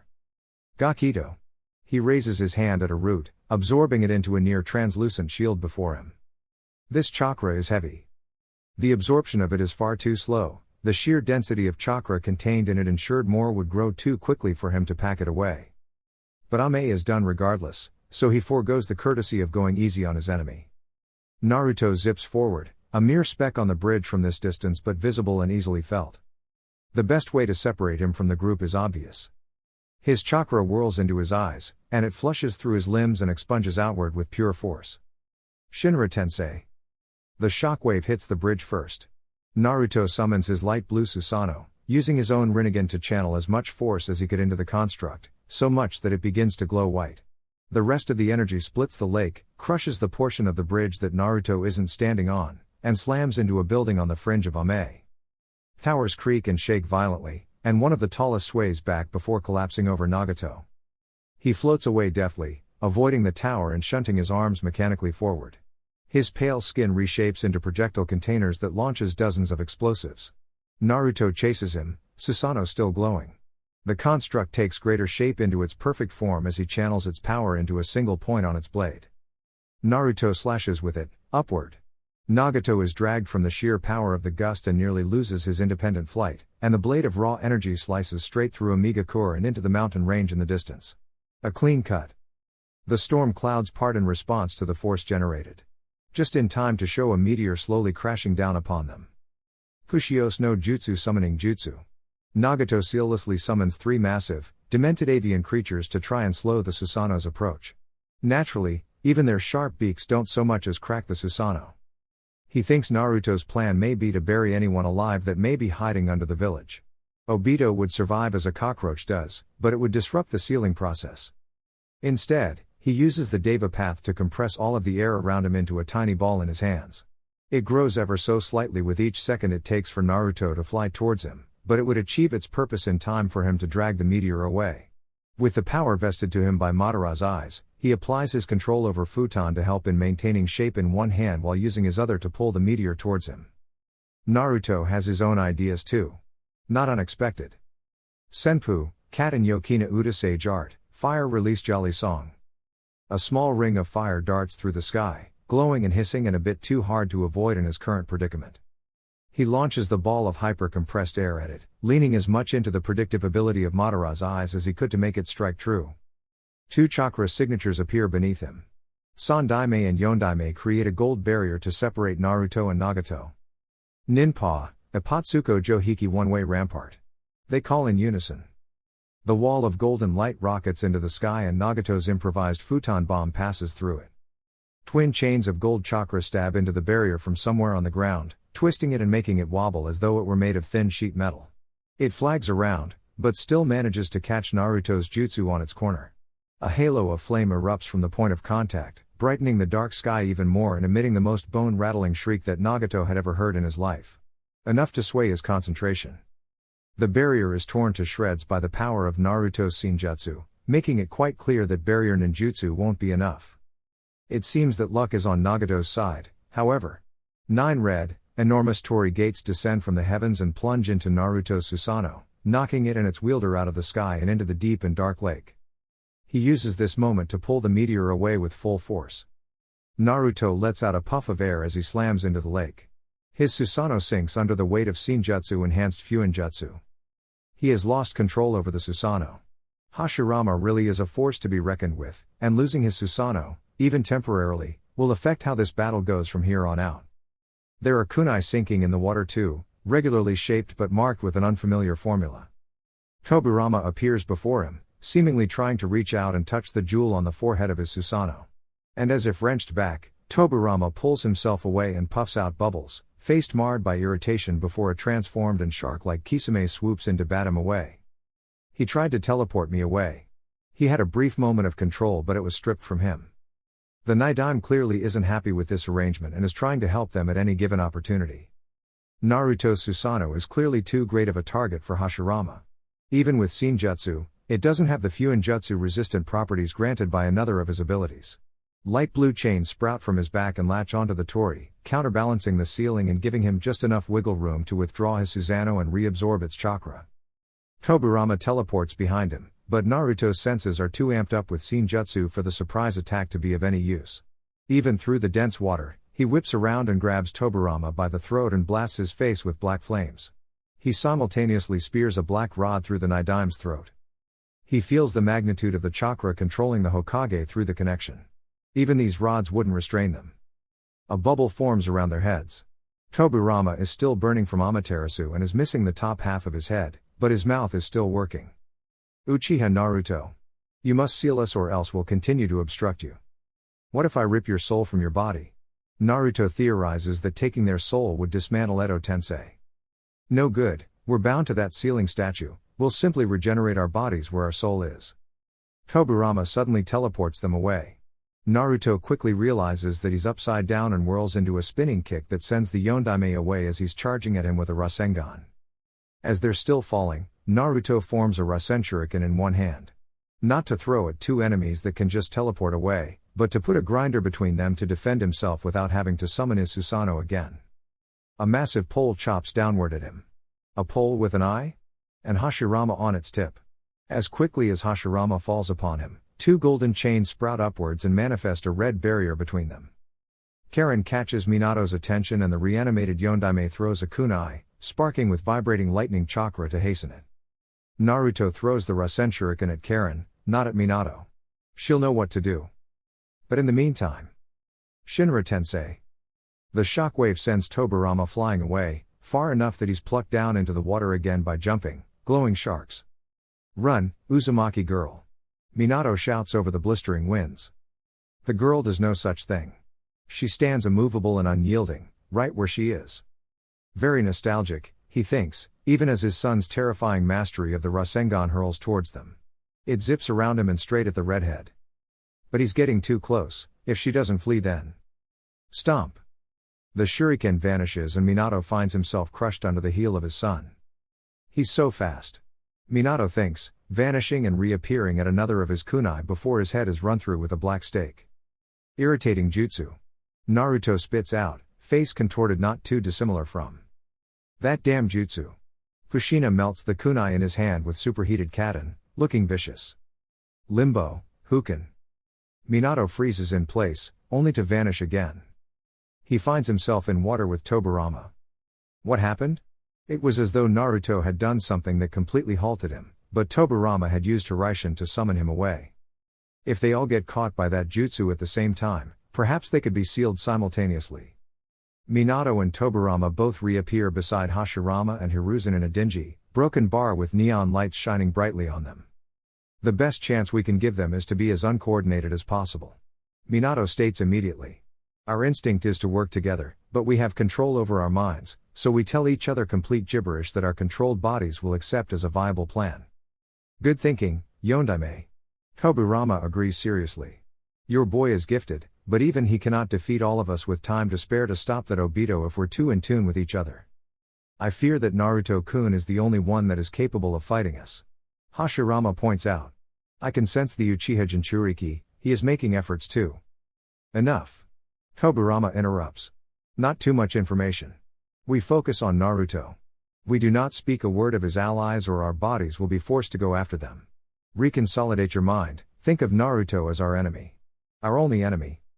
It's difficult. He is my son. Minato says sadly.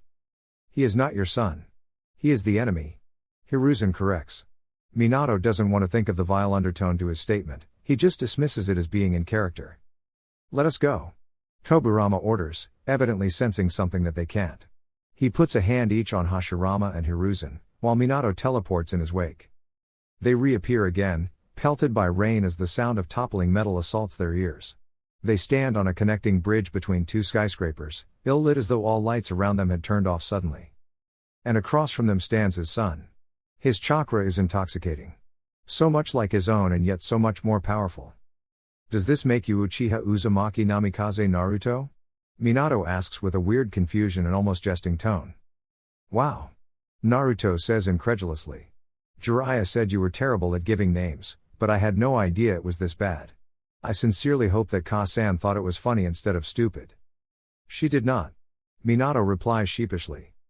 It's Uchiha Naruto. His son corrects, pulling the gun by from his back. Minato looks at his son properly, absorbing everything about his appearance and demeanor that he could while he has the chance. There is so much he wants to say. I wish I had some time with you, Naruto. I wish that I could have been there in your life, that I could have been the father I always wanted to be to you. It was my weakness that started this mess. I'm just sorry for everything I've done and haven't done, and I wish that I could set things straight now, but it's all right. Naruto smiles, cunning and exasperated but so much like his mother that it hurts. I pity that you didn't get the life you wanted and deserved, but I can't fix that any more than you can fix these things that weren't your fault. It took me a long time to realize that I couldn't do everything on my own, let alone for things I had no control over. That's why I didn't come here alone. So I'm gonna just say it, don't blame yourself. Let us take things from here, and when I'm done with you, you can have your well-earned rest. We will not make it easy for you, young Uchiha. Hashirama states regretfully. I'd be a fool to think that fighting all of the previous Hokage would be easy. Naruto's chakra vanishes from their senses, for just a moment before it skyrockets again. Fighting me won't be easy either. Senjutsu. Toburama identifies easily. We also have two sages, young Uchiha. Rinnegan or not, you will need more to defeat us. Naruto smiles again, wicked and prepared. Then allow me to show you a level beyond sage mode. Something I devised myself. Oneness, with your own power. His black coat unfurls into even darker flames.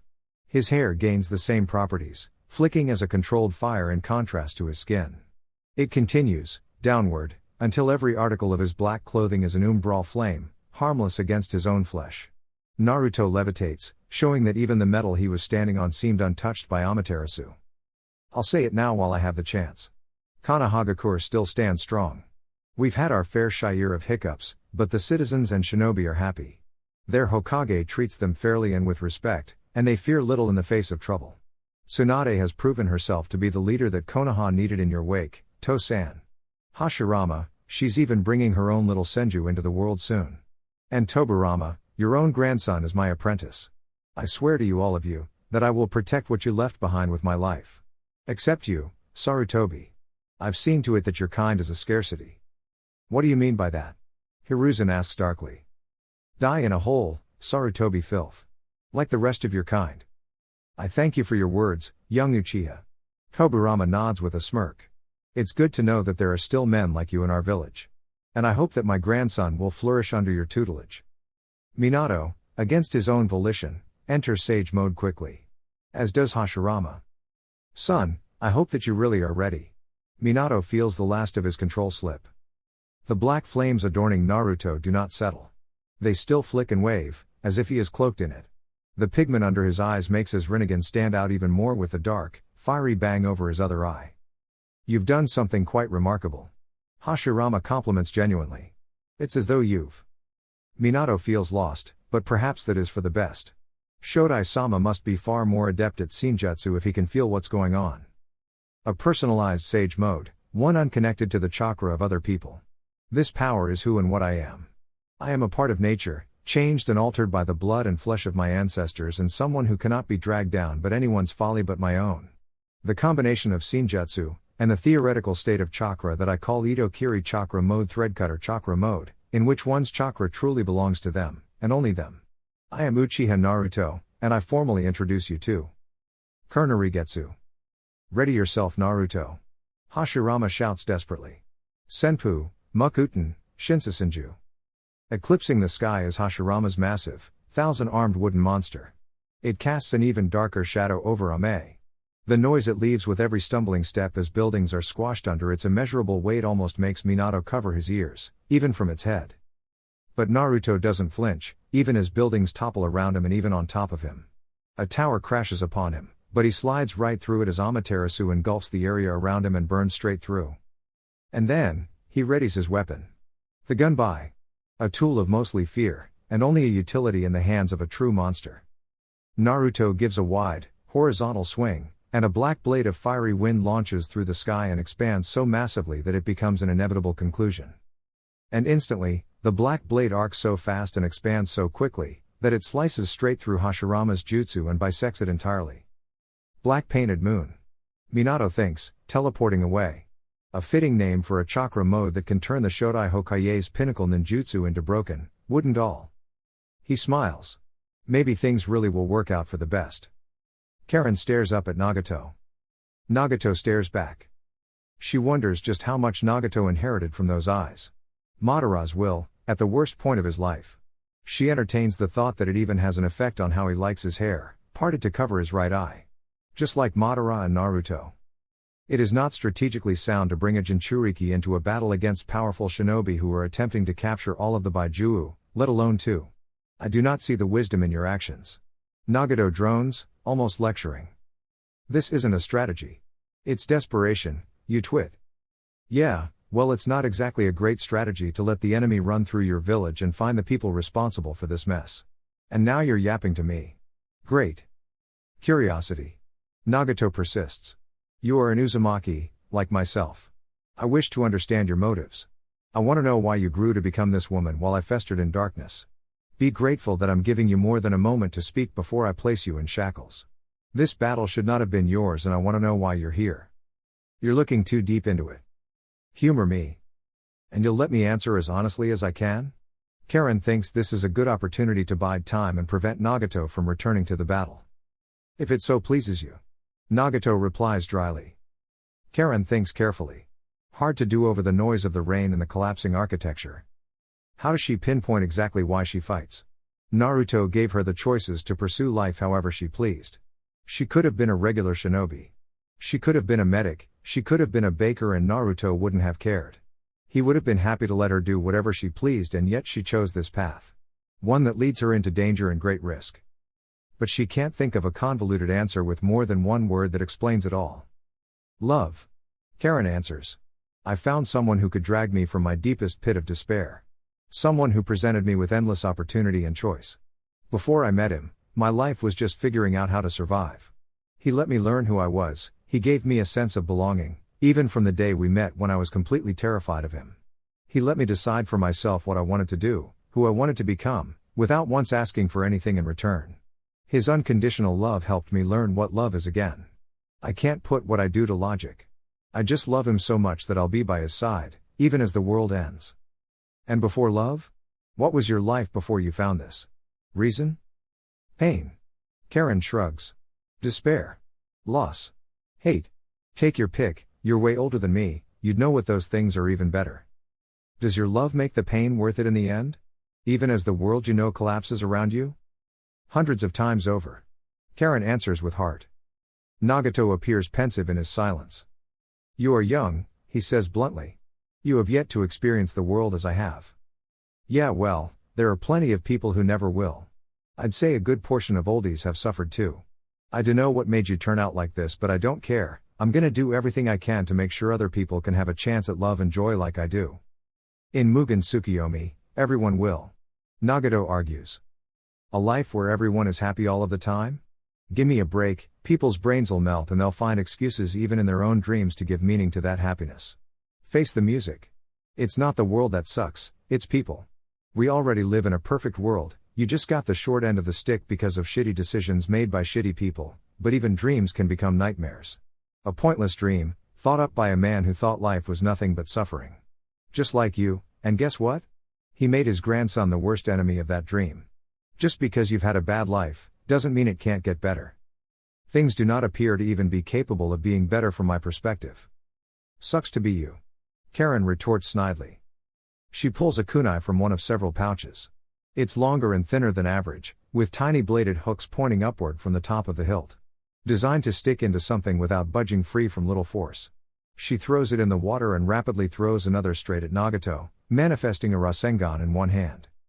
It glows brightly, gold light reflecting off of wet rubble, before all the moisture around them converges into a sphere around Nagato. A thick tendril of water erupts from the ground, busting open the concrete and taking the shape of a giant shark. Swimming in it is Kisame, who gets ready to chomp down on Nagato's shoulder from behind before he and his water prison are forcibly dispersed by invisible energy. Kisame goes stumbling and lands next to Karen, Seimata bleeding off of his skin and into its usual shape as he returns to normal. Sorry, Karen-chan. Kisame apologizes, though with his usual bemused inflection. I tried to get the jump on him.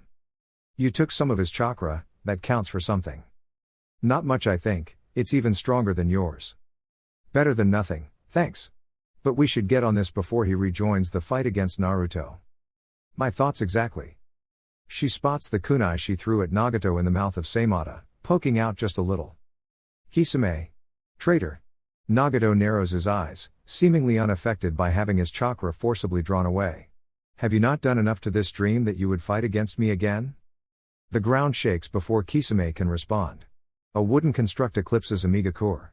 Even Nagato appears unsettled by the sheer size. Naruto-san? Kisame asks Karen hopefully. No. Karen answers nervously.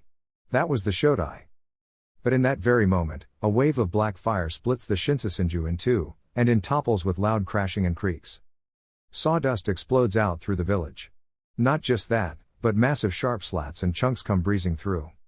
As the dust covers them, Karen grabs Kisame and teleports them into the water. Safety. Or it would be, if the Nidaime and Yondaime didn't also have the idea to hide in the water. They look at each other awkwardly and Karen lets bubbles out in surprise before Kisame whisks her away, transforming with Seimata again and leaving quicker through the water than they could follow. Karen can't fight them in the water though, and the best method that she can use to counter them is Hiraishin-based ninjutsu. Plus, she can't see well underwater. Or smell. Or breath. Or do much of anything. So she splits off. Skyayu Torikago Red Yang Birdcage. Chains spring from her back, circling around her and creating an anchor back on the steel shore. The freezing water siphons away and spills out, causing a vacuum of much-needed air. Minato doesn't even attempt to get through the barrier. He pelts a kunai out of the water and instead launches through the entrance of the chain barrier at such blurring speed that Karen couldn't possibly keep up. So instead, she narrows the barrier to barely conceal her and puts her hands out, her own unique kunai in hand. His eyes are different and so is his chakra, but he has the same light blue glow that Naruto does when he charges a massive Rasengan. Hiraishin, Door-Eye Guiding Thunder. Minato slams into a web of formulae. His body flickers as he tries to use Hiraishin to escape but continues to be absorbed by her jutsu. Well done. Minato is positively ecstatic. But I'll be back as soon as you get me away. You need to seal me up. Easier said than done. Karen strains against Minato's resistance. Even a jutsu of this level quakes before the power of the Yondaime. I have an idea. Kurama growls from within the sealscape. Feel free to share. Minato instinctively knows that letting himself be absorbed will let him teleport back sooner, so seemingly against his will, he does exactly that. I can't beat him. Karen isn't shocked to realize that. No, but you can cut him off from the ghetto Mazo. Seal him in here, with me. Karen is completely dumbfounded and confused. Kushina used to seal things in the seal to try and bribe me to lend her my power. Shiny baubles and such. But the fact that she could do it means that there's a possibility that we can seal Yondaime in here too, separate him from the Juubi, and my power can cover his tracks. Minato appears again, seemingly assessing how to best attack her before a black ring of flame forces him to jump out of the way. The ring explodes and unleashes the most horrid howl she'd ever heard in her life, making flames arc into the sky. The Yondaime's body struggles to hold itself together. Pieces of his dust skin flake away, although it repairs itself soon after. What to do? Karen closes the barrier and hides in it. Kakashi and Neji don't know what to make of the underground network. Waterfalls pour into the deep chasm under Ame, but the scenery is inconsequential to what else they're looking at. A great red light around a jutted corner, and a volume of chakra so great that they can only surmise that the ceiling is reaching its end. And familiar faces? Sasuke blurs into motion, striking at Neji with bladed claws. Neji whirls into Kaiden. Sasuke is not this slow. Neji shouts to Kakashi, who's running a kunai through a pale mockery of Sakura. I'm aware. Kakashi responds, disconcerted. They also wouldn't attack us in the first place. These must be the chakra-stealing clones from Sasuke's report on the battle against Itachi. Neji hits the faded-looking chakra points on the Sasuke clone, watching as it instead droops like it was liquefying instead of injured by having its network disabled. That red light, it's where the Jinchuriki is. We can interrupt the sealing. Neji recommends. Too bad there were hundreds of the clones between them and the Geto Mazo. All of which are probably only there to accelerate the reincarnation of the Juubi by absorbing as much ambient chakra from all of the battle going on above them. An earthen ceiling above them cracks open, or is rather sliced open by an arc of black flames. Neji stands in front of Kakashi to shield him and uses Kaiden, stopping the gust of raw sound from ripping them apart. The Shodai Hokage appears to have been thrown down it. The air around him is compressed so tightly that it creates a visible stream straight to the cavern ground. Naruto follows down, levitating and looking like he's shrouded in black flames. Strangely, Neji can't see his chakra network. All there is in the Byakugan is Naruto's light blue chakra that's so dense that it's overriding any visibility his coils should have. Naruto! Kakashi cries out. The Geto Mazo, it's at the end of this chasm. Naruto seems to acknowledge Kakashi and his words, but doesn't move to act. Ah! He can't. Naruto Dono knows that we can't defeat the Hokage and the Rinnegan wielder. Naruto! The Shodai tries to get his attention. Use Edo Tensei. Of course. Kakashi understands the message, but Neji is lost. What use will that be? We can't defeat the Edo Tensei without sealing them, but we can stall them by using the same thing. Someone who can't be killed, only sealed, would be the perfect defense. But Kakashi trails off. But what? Edo Tensei is a forbidden jutsu, because it requires the sacrifice of life to bring another soul back. Not only that, but at least a piece of the original flesh of the person one is trying to resurrect. No.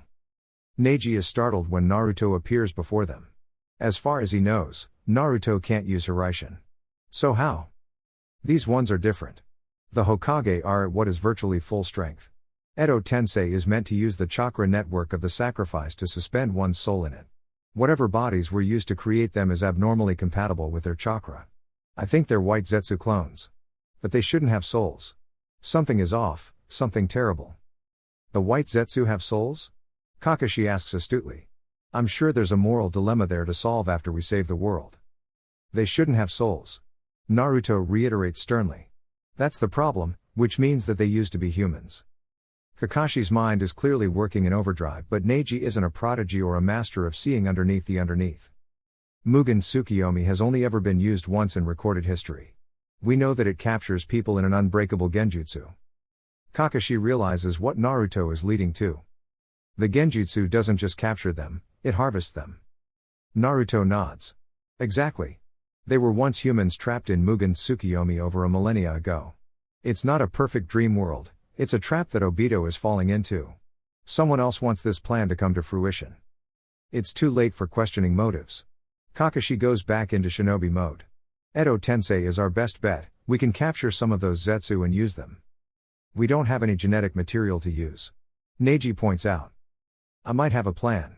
Naruto waves a wrist toward the swarm of Zetsu, who seem blissfully ignorant to their existence. Why aren't they attacking? Kakashi asks in confusion. You're in Might Tsukiyomi shroud. Instead of using it on one person, I'm projecting the genjutsu into the world around us to alter our enemies' perception of us and their sense of time. A white Zetsu crash lands at Naruto's feet, who's still very much on fire. Neji would like to take note of. Here goes nothing. Naruto deactivates his chakra mode and bites his thumb, causing it to bleed. He smears the blood on the forehead of the white Zetsu, and it flinches at the touch and swats Naruto's hand away like it's an annoying bug. It seems that it can't actually see or hear them, judging by this reaction. Kushios, Edo Tensei.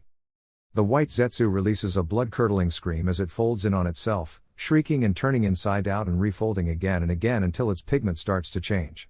Its formerly pale, slightly green skin shifts into something fair and natural. And its short and scruffy green hair turns into a long curtain of crimson, reaching its ankles and flowing beautifully. It's working. Naruto breathes, looking a tad relieved and excited, but mournful. I must go. She will help you with the Hokage, but my priority is stopping Obito. Good luck, Naruto Dono. Naruto reignites and levitates away, but not before looking at the person taking shape. We'll talk later, I promise. Naruto turns to observe the marching Zetsu and narrows his eyes. Without even a flick of the wrist, chakra whirls around him. Senpu, Enten, Goka Mekiyaku Sage Art, Blaze Release, Great Fire Annihilation. Neji often wonders if he's going mad when he's around Naruto. No one else could paint a cave with black flames and make it look normal. Sasuke and Sakura make quick work of Konan. Their task was to find any remaining Akatsuki and make sure they stay out of Naruto's way. But it didn't even seem like the woman really wanted to be in the fight at all. She did surprise them by luring them out onto the lake, only to barrage them with thousands of paper bombs hidden in the water. Sasuke managed to throw Sakura out and replace himself with a Susanoo arrow using Naruto's Kawarimi. Substitute with one's own chakra is quite chakra efficient, it turns out. They don't kill her though. Yet. Do I have to kill you? Or can you convince your Rinnegan friend to butt out? Sasuke offers an olive branch. Konan looks at him with a stale and emotionless stare. The gaze of a woman who's already given up hope. Her clothes are but rags on her now, barely clinging to her body, but her modesty is disguised by the blood gushing from her wounds. But she gets wrenched away from them before Sasuke can give her a pitying final blow. The man with the Rinnegan looks viciously angry. Shinra Tensei. Sasuke and Sakura are blown away and skate nearly weightlessly along the water surface. They slow down just enough to not hit a pier for fishing boats. I thought Naruto had this one occupied. Sakura snaps her elbow back in place with an aggressive whack and some healing chakra. Matatabi accelerates the healing of his concussion. This is just chaos. Sasuke shakes off his blurry vision. A tingle goes down his spine. Wicked laughter echoes across Amigakure. A woman's, but not Karen or the one they'd just been fighting. Golden chains of chakra light up the sky, holding up a feminine figure. Kaden, Razan Tatsumaki fire release, spiraling tornado. An entire block of the city is engulfed in a tornado. That's on fire. Over the blistering heat, they hear the Yondaime call out in exasperation and affection. Kushina. For goodness sakes, I'm trying to explain. Shut up and fight. Chapter 28, Unleashed. Stay out of my way. The beautiful red-haired woman tells her. Doesn't ask. Tells, with an uncanny smug smirk that Karen has seen only on Naruto. Violet eyes stand out in stark contrast to dark sclerae. Her red hair, impossibly thick and smooth, reaching down to her ankles and carried by the wind of a firestorm. Her fair skin is cracked and jagged, but to Karen, this dead woman is still enviously beautiful. Even equipped in pale armor, covering a red and white surcoat. Kushina. The Yondaime sounds happy and affectionate. Our boy bought you back? Karen spies the twitch on Kushina's eyebrow. Minato. Kushina does not sound happy or impressed. This is great. Minato continues obliviously. Karen finds it genuinely impressive that he can be so hopeless when Kushina Tone is making hairs stand up on the back of her neck. You can help the Konoha Nin seal us away, or maybe even overwrite the tags controlling us. Mina too. The Yondaime's eyes go wide and he instinctively hunches his shoulders. 30 minutes ago, Kushina starts ominously. I gave birth to our son, before someone abused the single time of weakness I would have to take my Baijuu. My Baijuu. My power. The one man I trusted to protect me as I brought his son into the world failed to do so. Our son had to grow up without us. Minato stands upright again. That is not fair, Kushina. Neither of us could have predicted that someone that powerful would be there that night. I did. Kushina spits viciously. No one could have known where we even were. I'd selected a site to give birth that not a single person would have been able to find. And yet, we were found. Why? Because you foolishly placed your trust in Kanahagakura no Sato. Instead of listening to me, you decided that the wrong kinds of people needed to know exactly where we were. And look what happened. Word slips out and instantly, an enemy is on our doorstep. Authorities needed to know where their Hokage would be in the worst case scenario. There wasn't anything I could have done. You could have trusted me. To-chan and Ka-chan are fighting. Karen thinks wryly, feeling she really shouldn't be hearing this. Can't we talk about this later? Not in front of our daughter-in-law? I'm not angry that you tried to turn Naruto into the Jinchuriki. Kushina completely ignores him. That power would have done him well. I'm angry that you refused to trust in my instincts and that our son has paid the price for your naivety. Minato's lips purse shut, evidently understanding there's no way of talking Kushina out of her wrath. When this whole thing is resolved, and I hear from Naruto's lips that he has had a good life, and will have a good life going forward, I will forgive you. But for now, I'm going to take my time tearing you and your fellow Hokage to pieces. Out of thin air, the Sandaime appears with Tobirama behind Kushina. A chain manifests out of nowhere, spontaneously appearing and swinging with a vicious fire in its spinning wake. It clubs the two Hokage and sends them flying, their dusty bodies burning into fragments of ash. Karen is caught off guard by the sheer speed of her jutsu. Evidently, she has a long way to go before she could even hope to match Kushina. An upswing of chakra tells her that Minato has entered Sage mode. Hashirama jumps down beside him, also sporting Senjutsu chakra. Sasuke lands beside Karen with Sakura in tow. Kakashi and Neji, having followed the Shodai, also appear next to them, with Kisame wriggling out of a puddle, ready to attack with Seimata slung over his shoulder. Kushina actually looks annoyed at everyone. Stay out of my way. She orders openly again, before chains whirl around her at blinding speed with bright flames. The red glow in the cavern pulses like a heartbeat. It reverberates, an echo of powerful energy unlike anything he's felt before. It is potent and consuming, and yet, it doesn't feel unnatural like the foulness of Baijuu chakra.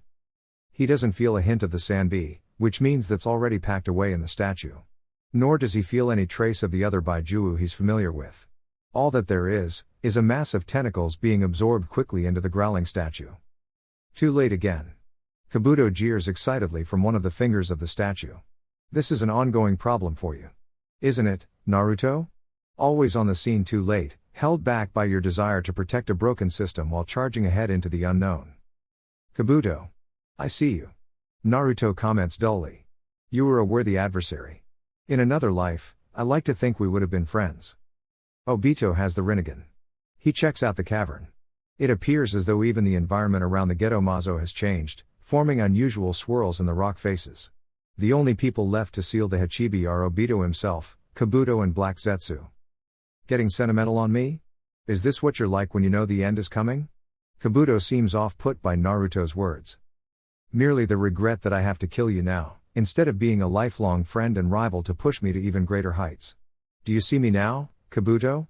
No matter what happens tonight, you will not live long enough to see anyone's plans come to fruition. Stop him, Kabuto. Black Zetsu growls impatiently. Kabuto leaps off of his point, rushing at Naruto with all of his Senjutsu enhanced speed and bearing fangs. His horns glint in the red light and his eyes glare maliciously. He slings himself through the air, pushing off of nothing, and snake-headed limbs erupt from his cloak. Naruto waits. He takes every bite and every slash of jagged claws. Because they mean nothing to him now. The snakes disintegrate instantly after touching his cloak of black flames. Kabuto's arms are reduced to burning stumps and he reels back in fright. What? Kabuto severs his limbs with seal-less medical ninjutsu, giving them an opportunity to regenerate with his unmatched skill in the art. But it's all for naught. He freezes on the spot, unable to move and suspended in the air. Goodbye, Kabuto.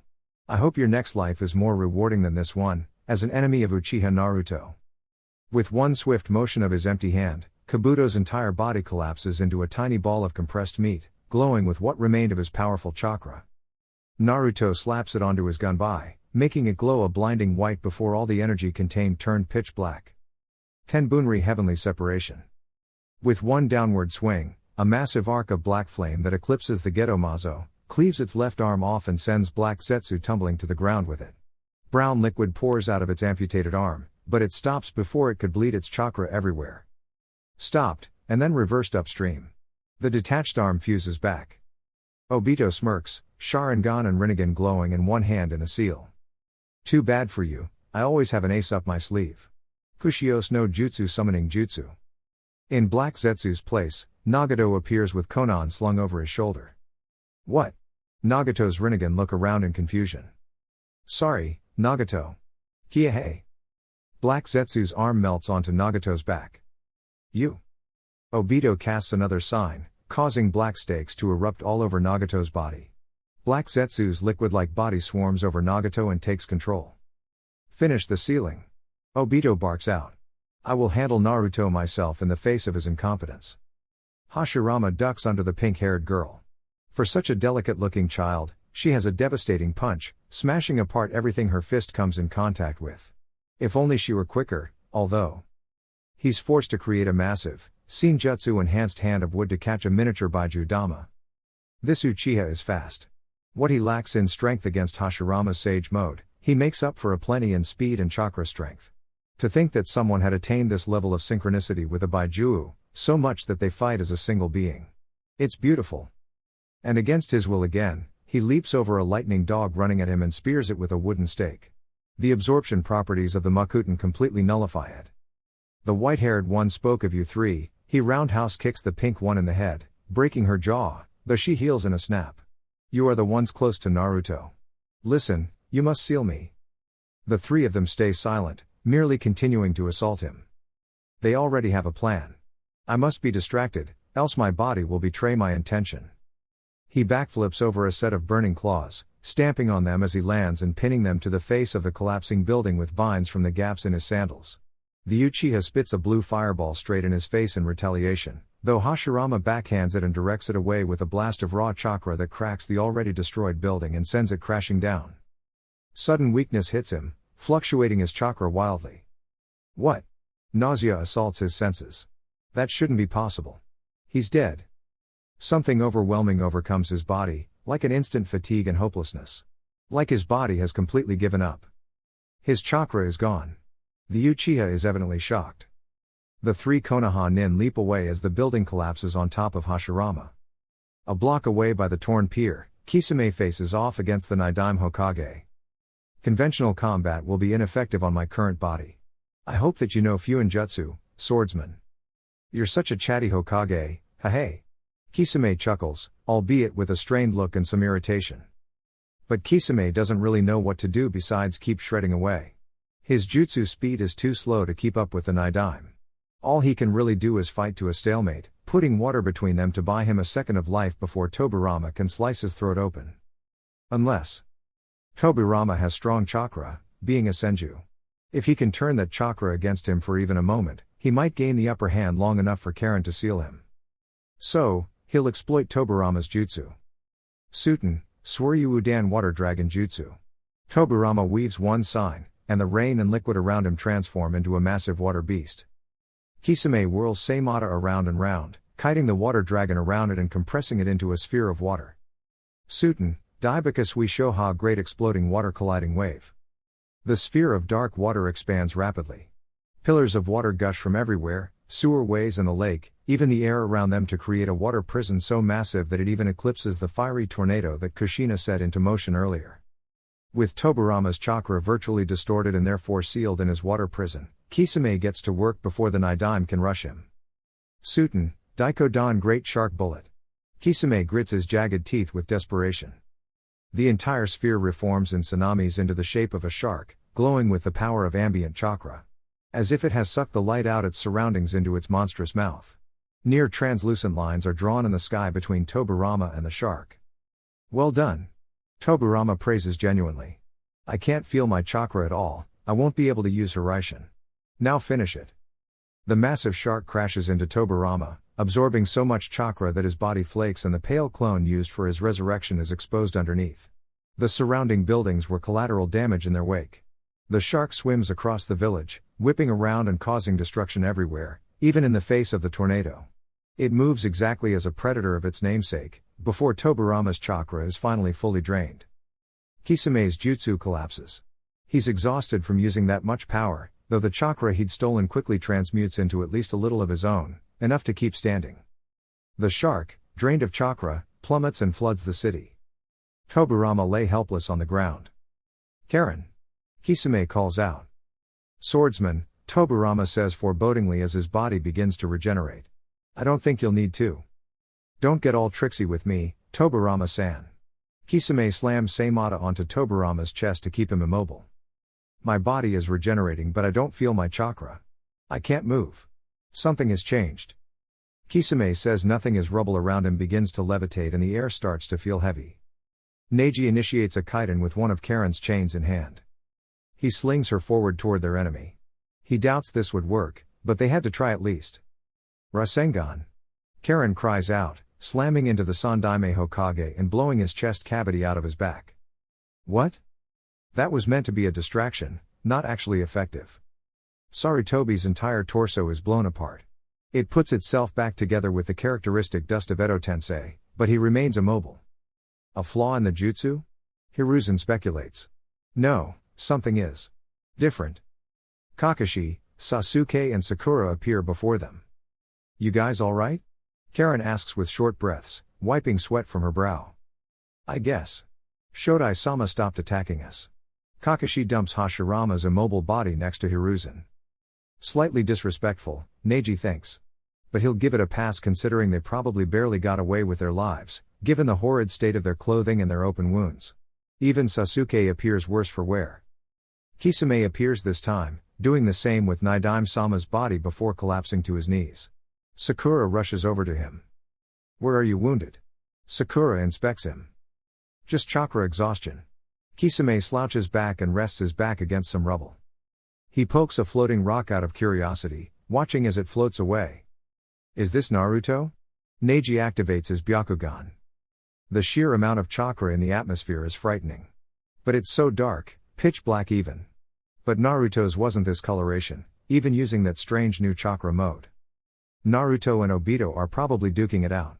Karen falls on her backside, trying to catch her breath. Gravity is part of the power of the Rinnegan. We should seal them. Kakashi instructs. I don't know about any of you, but I won't survive another fight against any of the Hokage. Where is the Yondaime?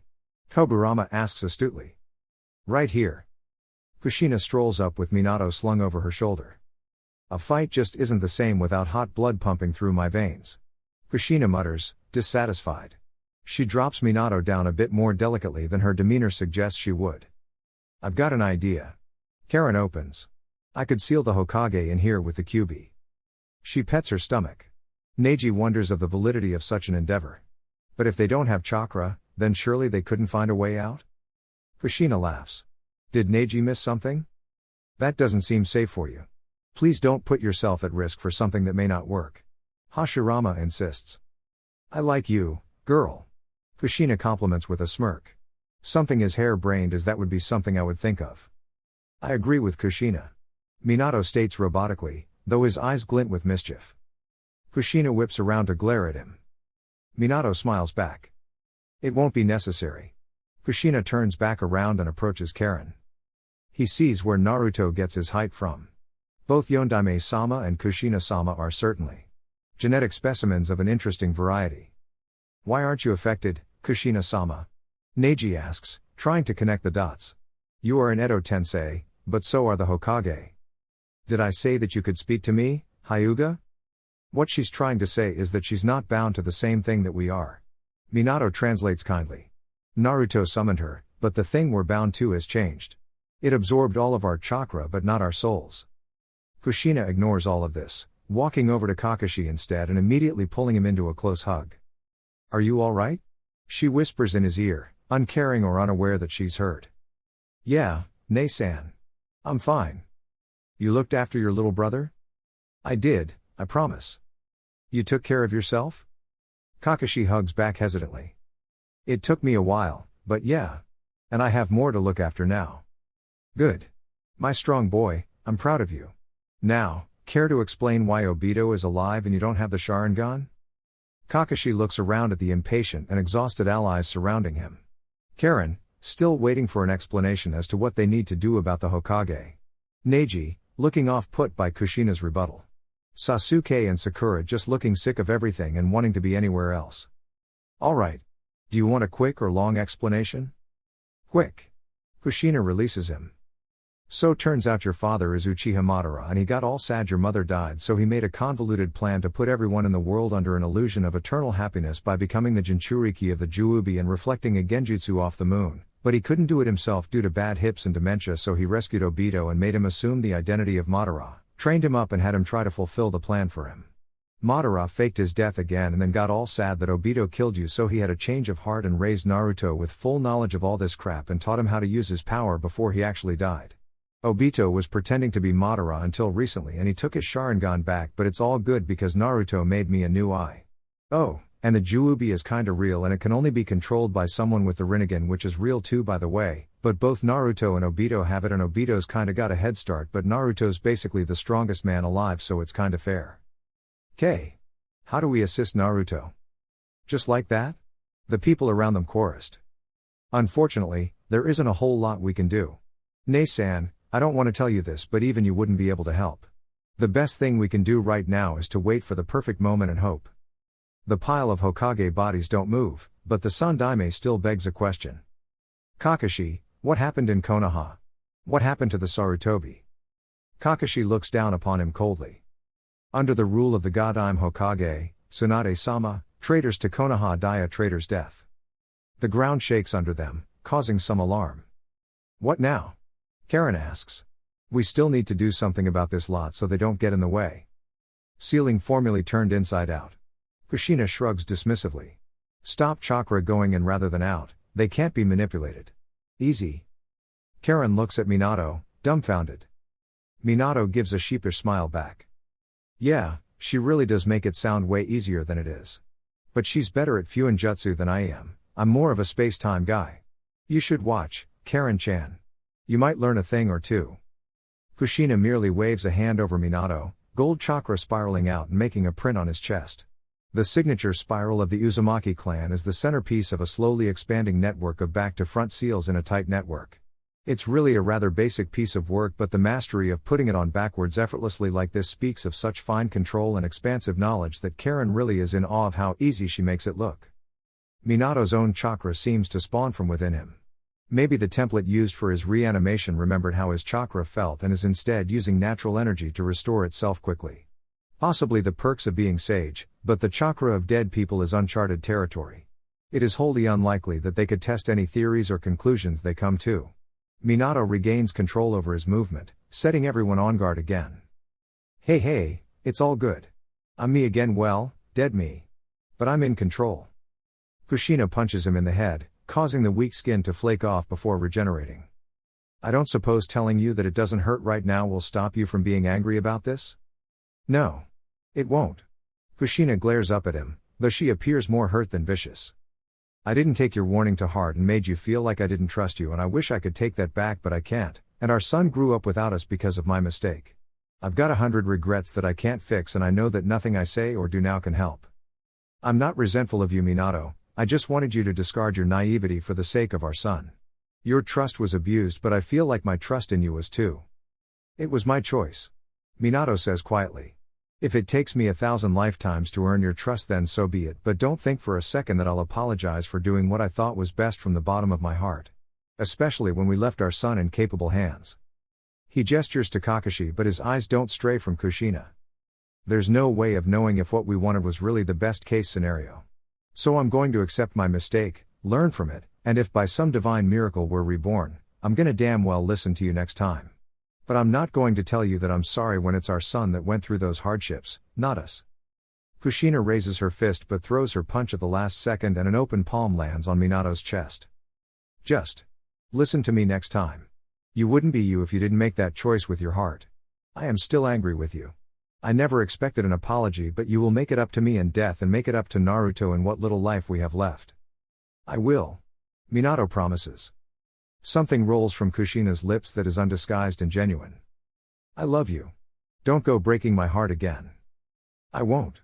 I love you. Without warning, The ground and cityscape on the barely visible horizon pop as though something is trying to break out.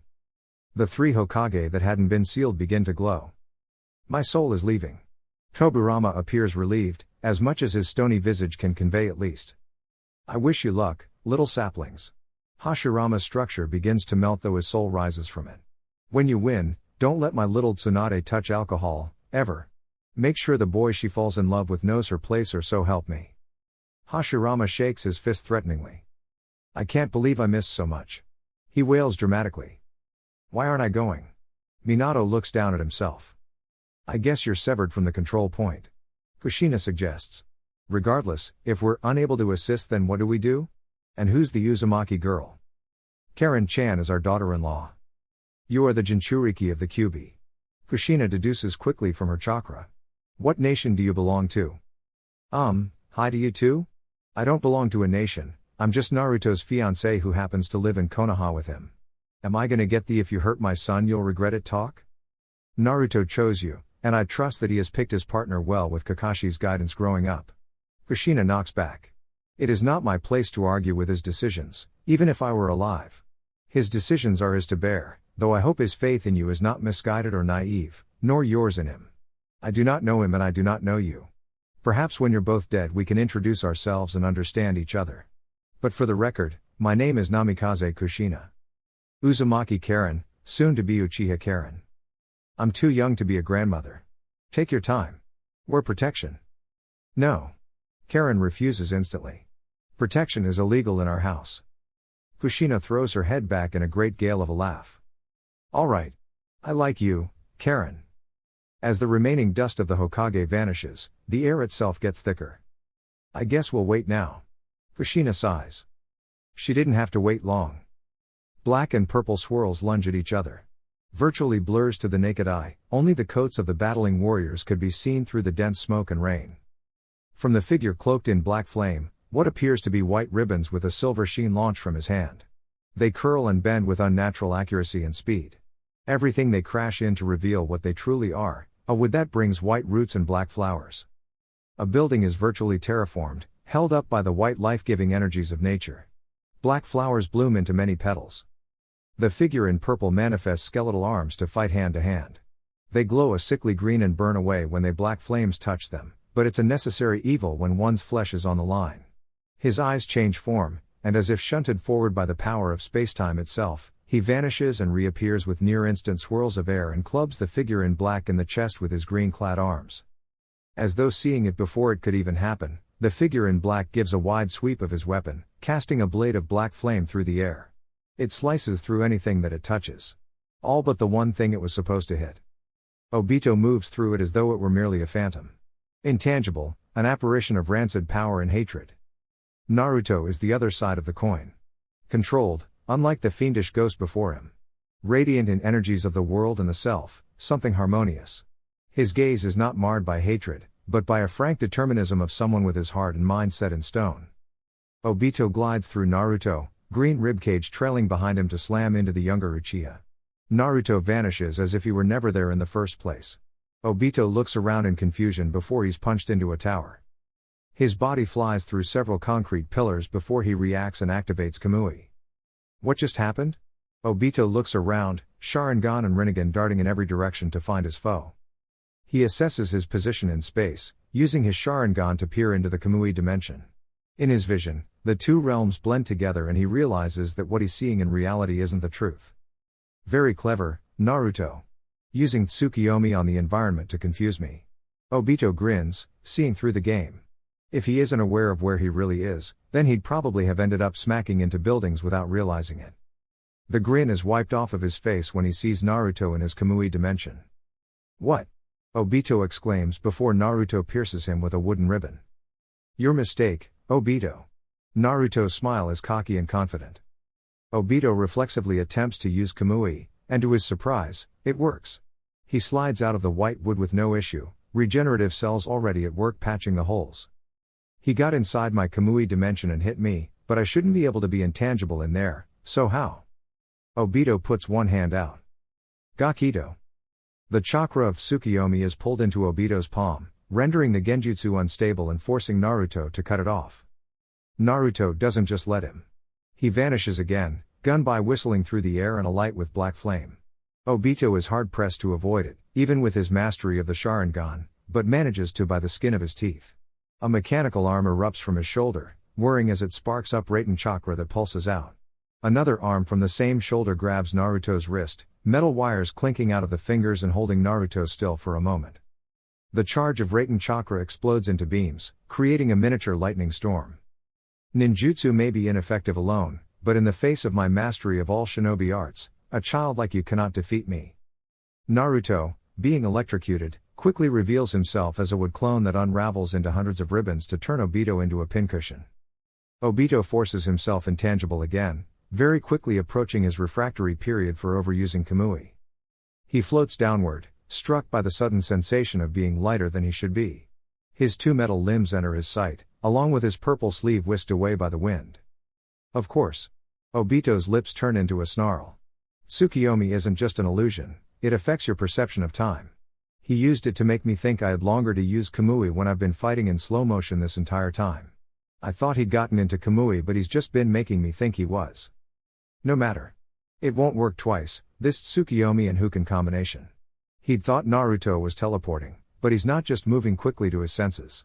He's freezing Obito in space-time so he appears to teleport when he deactivates it. Naruto may have realized the weakness of Kamui, but even he must have weaknesses of his own. Obito uses ranged Kamui to create a massive hole in a building.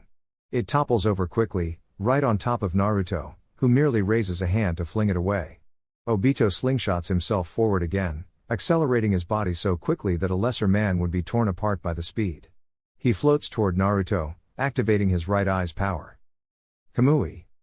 The chunk of building heat absorbed is ejected from his eye and sails towards Naruto with spontaneous momentum. Naruto slices through it again, blackening the sky, but Obito weaves around the chunks into Naruto's blind spot. His palms clap together before spreading apart with swirls of darkness between them, forming shuriken in the shape of his Mangekyo pattern. Kamui Shuriken. His three projectiles zip and dart through the air, flight path controlled by his sight. Naruto flies upward, not bothering to use hand signs. Enten, Ryu and Hoka blaze release, dragon flame loud singing. Elongated dragon heads breathe from Naruto's chakra cloak instead of his mouth, making contact with the shuriken. Although the shuriken vanish, so too does Naruto's jutsu. Obito appears above Naruto again suddenly and finally makes contact with a skeletal fist of Susanoo. Useless. Naruto smirks, catching the fist with his bare hand. Senjutsu strength, Obito thinks bitterly. Continuing to be Naruto's best advantage against him, ever since Kabuto unintentionally helped Naruto master it. Obito won't be able to win in his current state. Without Senjutsu, his speed and strength won't be enough to keep up or even really damage Naruto substantially enough that he can't heal from it straight away. He needs old school tactics, something simple and shinobi-like, just to deter Naruto for a while longer, and maybe one more grand attempt at pinnacle ninjutsu. He doesn't want to admit it, but he has never been pushed this hard. Not even close, even fighting the Yondaime was child's play compared to the sheer insurmountability of Naruto's power. Raw talent alone does not make one this powerful. Ingenuity and hard work is what has carried Naruto this far. Obito needs to respond in kind. The ground shakes. The Juubi is nearly ready. His right eye changes. Katen, Haijin Rambu Ash and Dust Wild Dance. A plume of smoke is set in motion by the power of Kamui. It waves around, collecting more smog from the fallen city and creating a cloud so thick that even Obito's sharp eyes could barely see through it. Instead of settling, it gusts around Naruto by the power of his left eye. Obito's form lights up green. A skeletal ribcage quickly evolves into something bigger, armored and utterly terrifying. And standing tall above even Amigakure, Obito uses his perfect Susanoo for the first time. Purple eyes glow above the smoking wreck of a village and two great wings spread majestically. Two lighter green katana hiss to life, a thin black edge decorating the blades. They drag along the ground, absorbing into the edge of the blade in swirls. In one great upward swing, a missile of raw force travels along the ground and absorbs everything in its path, leaving one clean scar through the village and a temporary chasm in the previously undisturbed lake. It fills itself in, creating massive waves, but the water source is lesser after the strike. The power of your Mangekyo is marvelous, Naruto comments, unrushed and casual as he drifts out of harm's way. Naruto's praise resonates, bringing back a memory from long ago. Your Sharingan is singularly unique. Madara assesses him unblinkingly, still connected to the statue. Never have I heard of a Mangekyo that enables space-time control. It would be wise to recover your real left eye. Then that eye isn't so disposable, I'll let Kakashi nurse it for a while until I run out of spares. Your faith in your friend is strong. Kakashi is merely a surrogate. Somewhere to safely store my eye until I need it. I will not stray from bringing peace to this cursed world. Madara's head dips low with a crooked and dark smile. Good. You are special, Obito. Naruto continues. But you will find no respite in me. He's enjoying this. You talk big, Naruto. I am not ignorant of the fact that you can only maintain that strength for so long. As if by prophetic foresight, Naruto's sage mode sputters out of his control. The pigmentation around his eyes fades and the Rinnegan dims slightly. Don't make me laugh. Naruto howls with a glorious smile. A Rasengan as big as his head blurs into life before vanishing. And in an instant, Obito feels his body expand profusely as his organs grind away. He looks down and spies the giant splatter of blood on his cloak that was once his stomach in pain and horror. Blood keeps gushing out, and Obito gives all of his focus into absorbing the Rasengan before it consumes his entire being. How? He pants, almost squeaking when the jutsu clips his lung. Naruto wags his finger. You should have been paying more attention. The wood. Obito's rage grows, Susanoo slashing madly at the ground. He left a piece of his Makuten inside of me to substitute the Rasengan with. Humiliation and anger is what he feels as his chakra pool drops to heal the extensive damage. Nearly killed by an alteration of the Academy Kawarimi no Jutsu. Now then Naruto's light blue chakra whirls up around him. As Obito's body restores fully, his Susanoo stands strong to fight head to head against Naruto's own. Let's dance some more. Nagato collapses to his knees, unable to breathe after Zetsu had exploited his weakened body to finish the ceiling. Kiahei. Soon, Ka-san. What? The Geto Mazo unleashes a howl. The cavern ceiling above it collapses down as a metamorphosis begins. A humanoid mouth turns into something primal and 10 eyes converge into one. Massive tassels of unknown material smack against the cave. Nagato crawls desperately over to Konan, trying to shield the unconscious woman from the tails bigger than the Baijuu themselves. Nagato's bones rattle.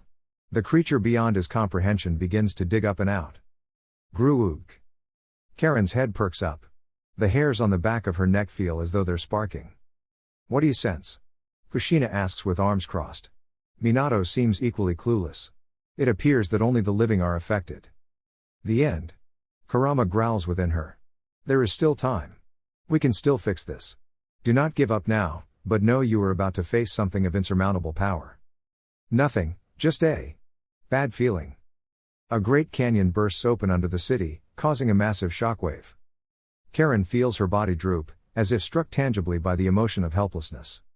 What is this? Karen lifts her palm up, feeling an unnatural tingle against her skin, but she can't feel any chakra. Gruug. Minato and Kushina stand straight as the others collapse under an invisible weight. What is that? Minato breathes out in shock. Baijuu-sized appendages begin to crawl out of the chasm. Naruto's Susanoo blades slice in different intervals. Obito is forced to turn his entire Susanoo intangible to dodge, unable to contest the skillful swordplay. They take flight, weaving around each other and timing their strikes carefully. Obito can't land a hit without taking one, so he doesn't. And Naruto can't land a hit without getting absorbed or having his strike fly through entirely. A temporary stalemate. One of them will fail eventually. Of that, both of them are certain. The pale and beautiful moon becomes a bloody and gruesome backdrop to a battered city. Naruto and Obito stop in motion. They can feel something that the others down below can't. Obito feels its immeasurability compared to his own power. Naruto feels something off within nature itself. They're both the most powerful shinobi alive, and yet the pair of them understand that this thing is beyond reckoning. Beyond reason and sense. It is primal. It does not hate. It is the incarnate of destruction. Naruto and Obito turn, Susanoo following suit. The sky is lit by shining blue and sickly green, figures looking at a red moon. And the 10 tails cradling it. Its one eye eclipses them. Gruug tilde, Chapter 29, Savior. Naruto and Obito stare at the creature. Its chakra permeates the atmosphere, challenging the laws of nature by making things defy gravity, heat up unnaturally or freezing the rain as it falls. Its eye shifts course.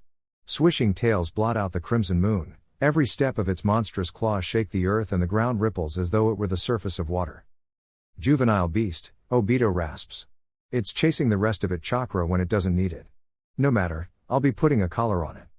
Obito slings forward, space rippling around him as he vanishes and reappears, getting closer to the hulking demon. Naruto's mid-air speed is hindered by the lack of Senjutsu chakra.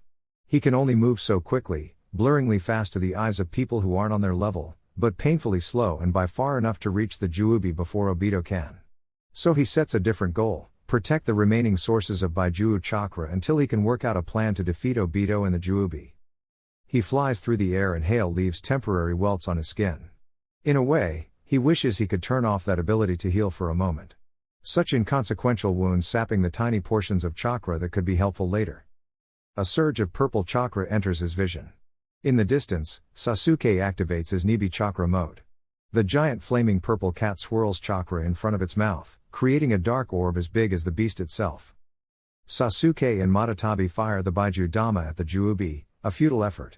The massive chakra bomb goes so far that it virtually vanishes to untrained eyes. The Juubi merely opens its jagged mouth and shuts it over the jutsu, allowing it to explode inside with little more than a puff of smoke from its maw, signifying that it actually went off. Naruto lands with a thundering crash, kicking up dust and leaving a crater in the ground. Naruto. What do we do? Sasuke shouts over the howling winds.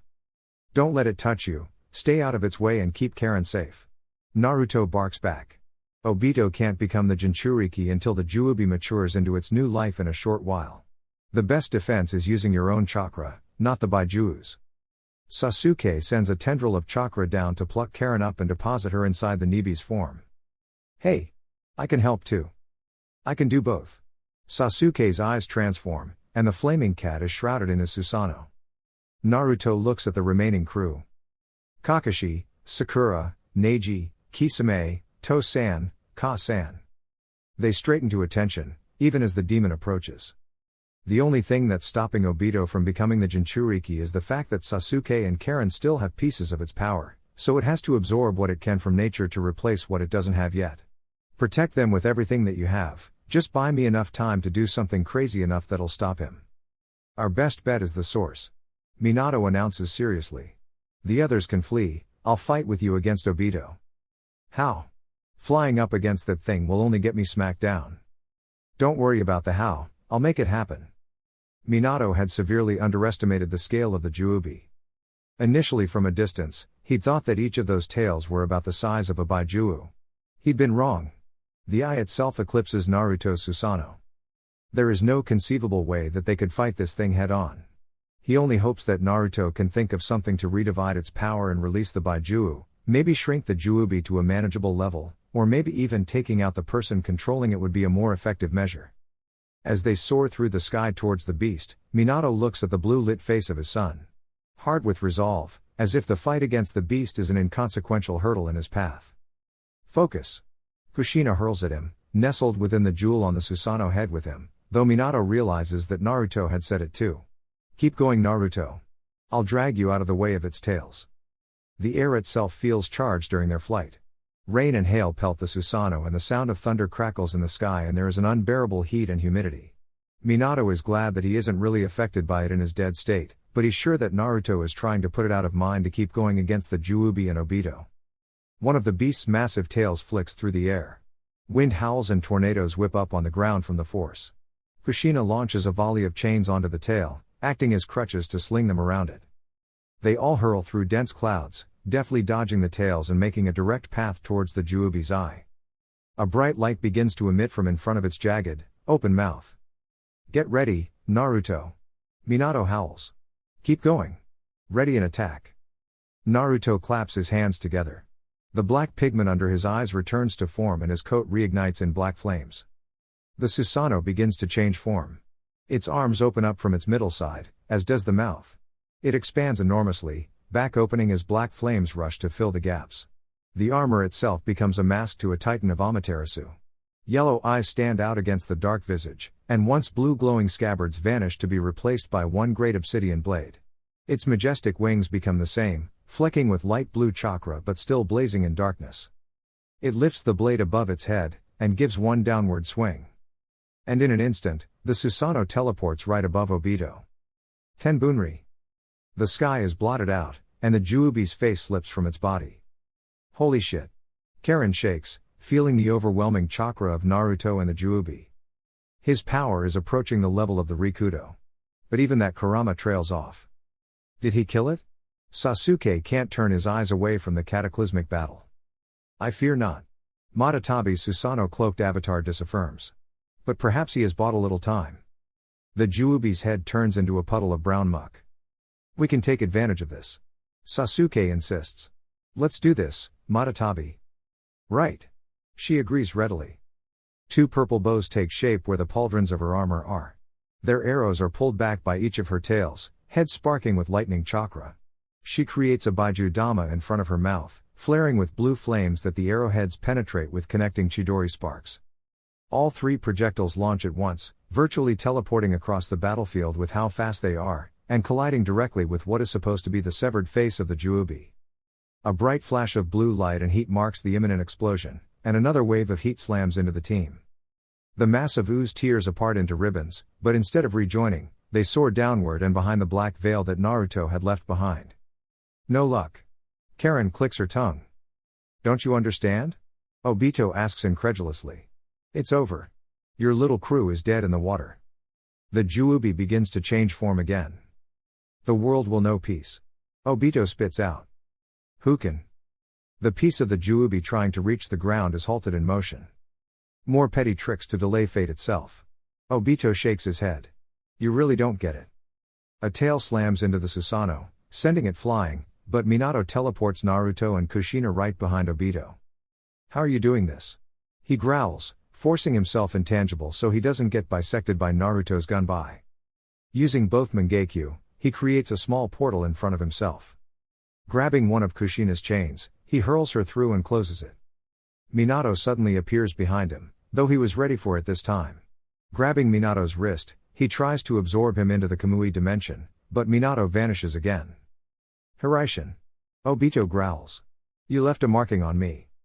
He tucks his arm under his coat, ripping away the piece of flesh with the invisible marking on it. The wound heals, but Obito tosses the flesh away. Just you and me, Obito. Naruto blurs straight through him, leaving a trail of black flames. If Obito becomes tangible, he'd be getting burnt. He walks casually out of the flames as Naruto's Huken expires. The root that he'd been using to connect to the Juubi is incinerated, but the transformation continues. The head reforms without its eye and the beast becomes more humanoid. Naruto chases him up to the crown of its head, surrounded by jagged horns.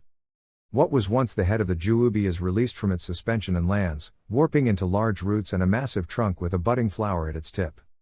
Suddenly, they keel over with an onslaught of unusual weakness. What are you doing? Black Zetsu rages. Nagato tries to conquer the hold that Black Zetsu has over him, clasping his hand together tightly with teeth grit so tight that his gums begin to bleed. Konan tries peeling Zetsu off of him, tugging with what little strength she has left. I won't let you use me. Each of his hands glow red and blue, melding into a purple with his once hand seal. He closes his eyes, and almost all of his chakra is drank by the jutsu. What have you done? With no chakra to cling to, Black Zetsu is flung from Nagato's body and lands with a wet slap on some rubble. Nagato. Konan fusses over him. I think it worked. Nagato can't even breathe deeply with how exhausted he is. I used Madara's eyes to bring imagination into reality. Just like I did to fix my body. Now, no one can control the Juubi. You delay the inevitable. You underestimate Obito's will, and my own. Obito's Sharingan glare with full force hatred at Naruto while his enemy laughs hysterically. That Nagato. How creative. Naruto praises with his signature wicked smile. Naruto's Sharingan maintain their Mangekyo form as his body retains Senjutsu chakra and remains wreathed in Amaterasu. Using yin-yang release to temporarily make it impossible to possess the Rinnegan. Ingenious. Although I wager it was an accident. You damn fool. Obito roars, eyes also changing into Mangekyo form as he charges at Naruto. Massive shuriken eject from his eye, twisting and zipping around to grant foe unpredictability. But Naruto's Sharingan is perhaps as refined as his own. No longer possessing the gift of flight, he ducks and dances around them, eyes darting from one corner to another. The menacing crimson glow leaves streaks of light with his superior speed.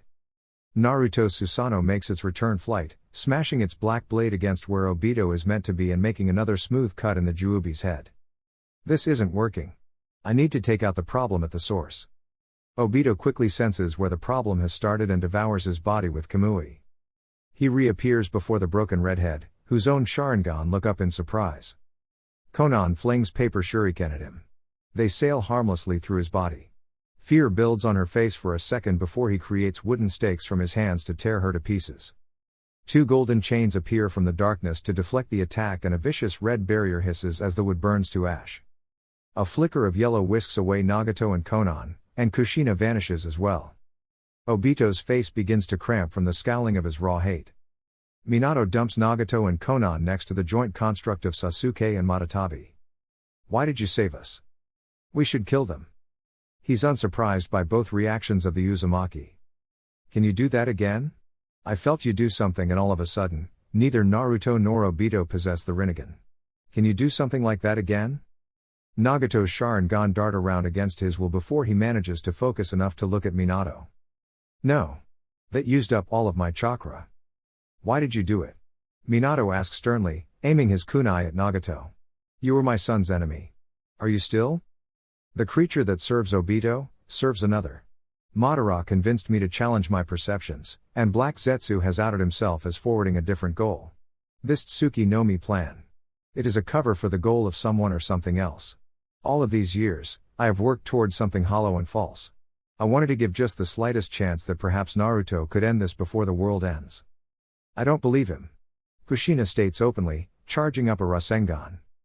Nagato nods, closing his eyes and accepting the inevitable. Black and purple blurs interrupt before Kushina can kill him. Obito lunges. Naruto kicks to intercept the wooden point. Obito turns intangible again but spins into his own kick, arming his leg with a portion of Susanoo to deflect and counterattack. Naruto shunts his elbow, pushing away the leg with an invisible force, and they both whirl again, one in defense of Nagato and the other aiming to kill. Nagato's trick won't last long, Ka-san. Black Zetsu touches the root of the tree that sprouted. His body melds into it, being eaten entirely. The Juubi marches towards the tree. Tilda, take me. Take my power. It's all yours. Tilda. Who said that?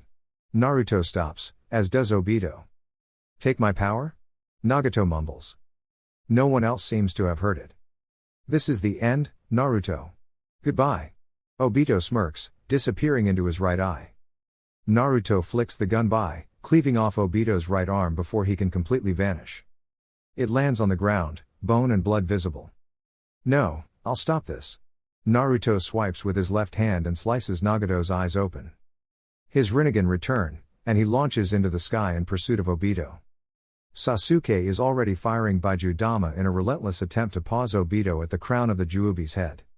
Obito takes one deep breath, smiling genuinely as he does so. The Susanoo that Naruto left behind fails to stop him. Nothing can now. He falls flat on his stomach, blood gushing from his wound but too happy to care. He doesn't have enough chakra left to fight. The Juubi begins to swirl like water going down a drain. Naruto substitutes with his Susanoo, bringing down his gun by in one last effort. Obito acknowledges the pain of being bisected vertically. Too late. Both of his severed halves say mockingly. Karen can't feel anything from the distance, but all of them can see the Juubi get sucked away. Is Obito teleporting so that he can become the Jinchuriki in privacy? Kakashi asks her. No, Karen shakes her head, watching as the red glow of the moon gets brighter. Worse. Naruto is left floating in the air where the Juubi used to be, looking at a pitch-black cocoon. I really must, thank you. Your struggle, while futile, has made this victory 1,000 times more worthwhile. The shell shatters like glass. Obito's skin is pale and fresh, his short white hair flicks with a silvery sheen. A monochrome cloak sheathes his body. And his left eye is red, ringed and lined with 9 tomoe, spinning ominously. 10 dark orbs levitate at his back, and a shakujo is his weapon in his left hand. Obito slingshots through space faster than Naruto can react, jabbing a dark rod through his heart. Naruto coughs up blood, desperately swinging his gun by to attack once more. Obito merely turns his head, Left eye spinning faster and the weapon shatters into thousands of pieces. The rod in his chest breaks and sprouts into more, turning Naruto into a reverse pincushion. With his hands free, he whips up 2 Rasen Shuriken, howling with wind and blaze chakra. He makes a direct impact. Obito is clearly cut, showing that Naruto's Senjutsu can still hurt him, though he shrugs it off and regenerates. You will be part of this new world. Obito releases Naruto, letting him fall to the cold ground. The Juubi Jinchuriki turns to the tree, and it stares up at the moon with its flowered eye. You think I can't see you, Zetsu? You think you can double-cross me now? He swipes his shakujo into the tree, plucking something out of it. A woman looks at him emotionlessly, faded Byakugan glinting but ultimately powerless. A good attempt. Obito smirks. I don't know what you think you were trying, but I'm the savior of this world. I am its protector, and I will shield it from its own destruction. Don't do this, Obito. You do not know what forces you toy with. Obito ignores Black Zetsu clinging to the woman and tears their souls out with his Rinnegan. No. Zetsu snarls in desperation as his body fades, as does the woman's. At last, peace. The flowering eye whirls once, and Obito casts his final jutsu. Mugen Tsukiyomi. Naruto. Sasuke shouts, sprinting with Matatabi to where Naruto is about to crash. Oh no, Karen mutters fearfully. Naruto's body sinks into the Nibi, splashing into its chakra and having his fall broken. Naru? Naru, wake up. Karen holds his head and sobs. Naruto's Rinnegan open and blood spurts from his mouth. Just trust me. Naruto moans, barely being able to speak with the urchin like spikes in his chest. A flash of light turns the night sky into day. Karen limply lets go of Naruto. Sasuke's construct fades away as he stares up at the moon. Kakashi, Neji, Sakura, Kisame, Nagato, and Konan, all do the same. Completely stopping and looking up at the moon in a trance. Their eyes all take on the pattern of the Rinnegan. Roots spring up as far as the eye could see. Ribbons sprout from them, wrapping the incapacitated shinobi up into their own little cocoons. Naruto watches painfully as his friends are trapped in the infinite dream. Minato and Kushina rush over to him. You're alive? Kushina cradles him. Oh, just hold on. I'll do something. Minato. I don't understand. Minato prods the rods jutting out of Naruto's chest, feeling a cold tingle over him. He's not affected by the genjutsu. Is it because of these? No, Naruto wheezes, puking a bit. I'm not connected to anyone else's chakra. I'm immune, to genjutsu. My boy. Kushina delicately hefts him up. Naruto lungs make a ghastly whistle with each labored breath. He'll fix this. He whispers. What? Minato leans in, ear right over Naruto's mouth. Can S still fix this? How? How do we save you? Kushina holds him tight, trying to mitigate any blood loss while she can. Take me to the tree. Use Senjutsu, break the shinem me. I can still. It's our last chance. Minato nods, looking at his wife. She nods. Minato grabs her and Naruto and they teleport away, right to the base of the tree. Minato realizes that he teleported to the chunk of Obito's back that once held his Hiraishin marking. Trei Naruto slurs. Yeah, we're here Naruto. On the route. What do we do? Braktish, Rasngan. Sage Muod. That'll kill you. Kushina nearly swears, cutting herself off and trying to maintain composure. Dead anyway. Duet. If this doesn't work, I'm sorry, I'm so sorry my son. Minato quickly enters Sage mode. Rasengan. Obito feels slivers of the Nibi and Kyubi chakra reunite with the tree and himself. At last. Obito breathes in the quiet air, unmarred by war and the perpetuity of hate.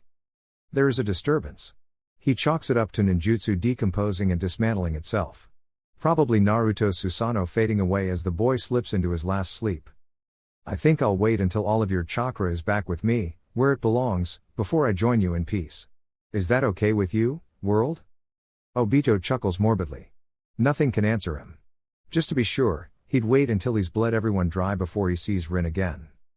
The sound of a quake reaches his ears. The air itself around him shifts unnaturally. No. Obito laughs again. No. It's impossible. I've won. He chances a glance down towards the sound. The tree is sinking into a frail body, guarded closely by two dead souls. No. I'm the savior. I am the winner, Naruto tilde. Naruto wakes up to a world of darkness, illuminated only by a dim light the same color as his chakra. I'm dead? In a manner of speaking, young Naruto. He looks down at himself, seeing no injuries. What do you mean by that? You stand at a crossroad. You may choose to live on and fight what your kin has brought on upon the world, or you may choose to let your soul move on and rest. Both are acceptable choices. I'll make whatever choice I please, regardless of what you're providing. He turns to face the speaker, who's floating in a meditation pose. You are Rikudo Sennin? The man, or alien, nods. He holds himself up with dignity. I must apologize to you, young Naruto. My mistakes have culminated into this conflict, in which you and countless other lives have been caught. I confess myself surprised that your kin has fixed my point of concern. My kin? You mean Obito? I do. Your keen intellect has already foretold that Mugen Tsukuyomi is no mere genjutsu. It's a mechanism in which souls are bled of their identity and turned into abominations. Obito has killed the weakened progenitor but will soon find himself with a problem he did not foresee, nor had the wisdom to divine it for himself. Mugen Tsukuyomi will keep working, even if Obito tries to stop it. Naruto theorizes. He can deactivate it, but that'll go against his goal. He's too far gone to have a change of heart. Yes. I'm afraid so. He clings to the fantasy of Mugen Tsukuyomi, and he will lose everything because of it. My mother Kaguya may be out of the picture, as your kind say, but the worst is yet to pass. Naruto looks around and sighs. Where are we? In a place outside of time and space. Where only ascendant souls can reside until they are needed once again. I have stayed here so that I might pass on the knowledge to one like yourself necessary to protect the world in instances such as this. Do you understand me, descendant of mine? I do. And I will stop this. I'm going to let humans decide their own fate. Hagoromo smiles at him. You do me a great service, even if that is not thine intention. What will happen on the outside? I only guessed as to how I might be able to stop the key from turning. When you awake, you will be the Jinchuriki of the other half of the Juubi, the part not sealed within Obito. With that power, you will be capable of things beyond even your comprehension. You will be the most powerful being who has ever walked this world. And you're okay with that? Trusting that power to a human? The trials and tribulations you have faced until now have shaped you into a person that I believe will do what is in the best interests of humanity. Your children say the same thing about you. That you had good intentions, but that turned awry.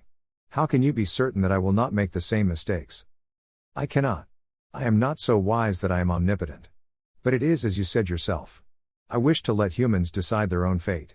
This struggle is beyond my time in the world. It is now yours. Naruto nods, feeling as though he understands more about the Rikudo now than he'd ever speculated before. Rest in peace, Rikudo. I'll handle it from here. Naruto's body begins to fade. I thank you, Naruto. May your victory be swift and just. Minato and Kushina reel back as Naruto's body puts itself back together. It worked, Kushina goes limp in relief. He's changing, look. Naruto's eyes open. A dark smile crosses his face, laughter bubbling out. Obito stops in place. Against his will. He's clubbed in the head by a staff, one tipped with a moon-like shape in Naruto's right hand. Truth-seeking orbs float at Naruto's back. His hair is white now, same as Obito's, flecked back behind his head but still with an unnatural sheen. His skin is white too, though not as shiny as his hair.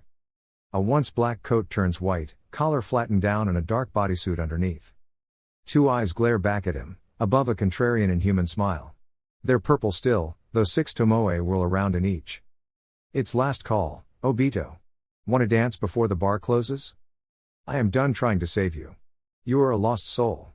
It is time I put you to rest, boy. Obito roars and teleports in front of Naruto. Naruto is already swiping his staff, catching Obito's own and punting the other Jinchuriki so hard that his body is sent crashing through a mountain in the distance. I can't turn intangible? Obito thinks dimly. No matter. Just because he has too much chakra to turn intangible now, doesn't mean that Kamui itself isn't more powerful. He absorbs the entire broken mountain into his eyes and creates dozens of portals, sending the pieces at Naruto and creating a massive field of raining rocks. Naruto merely waves his staff again, uttering his jutsu. Senpu, Inten Kyuin Sage Art, Yin Release Absorption. In a heartbeat, the chunks of rock vanish. Their shapes appear as glowing outlines on the ground. Chibaku Tensei. Naruto creates a flurry of dark energy, picking up boulders the size of whole villages. Each portion of that chakra creates its own satellite, and the rocks that were sealed in the ground are suddenly released and increase the size of the meteors again. Obito absorbs a few of them with his ranged Kamui to use later. Senpu, Mukuten, Shinsasenju. The shorter-haired one between them recreates Hashirama's ultimate jutsu. It's twice as large as even the Shodai could create. Each head of its inner golem fire often in jutsu of the 5 basic chakra natures, though the jutsu themselves are far from basic. He then wreathes the wooden construct in his Susanoo, creating a huge green glow. Some of its hands sprout massive Kamui shuriken, and Obito creates a portal to eject the meteors. Using the Rinnegan, he accelerates them with the ease of his gravitation powers. Naruto meets the challenge. He creates his own Susanoo, though this time its size matches even this monster of a jutsu. As before, it takes the form of a humanoid of black flame and light blue armor.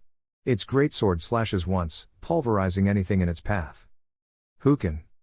Naruto freezes many of the flying projectiles, turning them around and sending them straight back. Holes are left in Obito's armored creation. The two constructs duke it out as Naruto and Obito eject from their positions to fight head-on. No words left for each other. Only battle. Obito takes a deep breath. Senpu, Ranten Koga Sage Art, Storm Release Light Fang. A bright purple light streaks across the sky. Naruto activates Huken again, making the light bend around him. He counters. Senpu, Inten Raya Sage Art, Yin Release Lightning Dispatch. Obito shields himself with the malleable orbs, using Kamui to vanish while Naruto thinks he's attacking. He gets behind Naruto silently, arm aimed to reclaim the power that Naruto has stolen. Another head appears out of Naruto's hair. Senpu, Ranten Koga.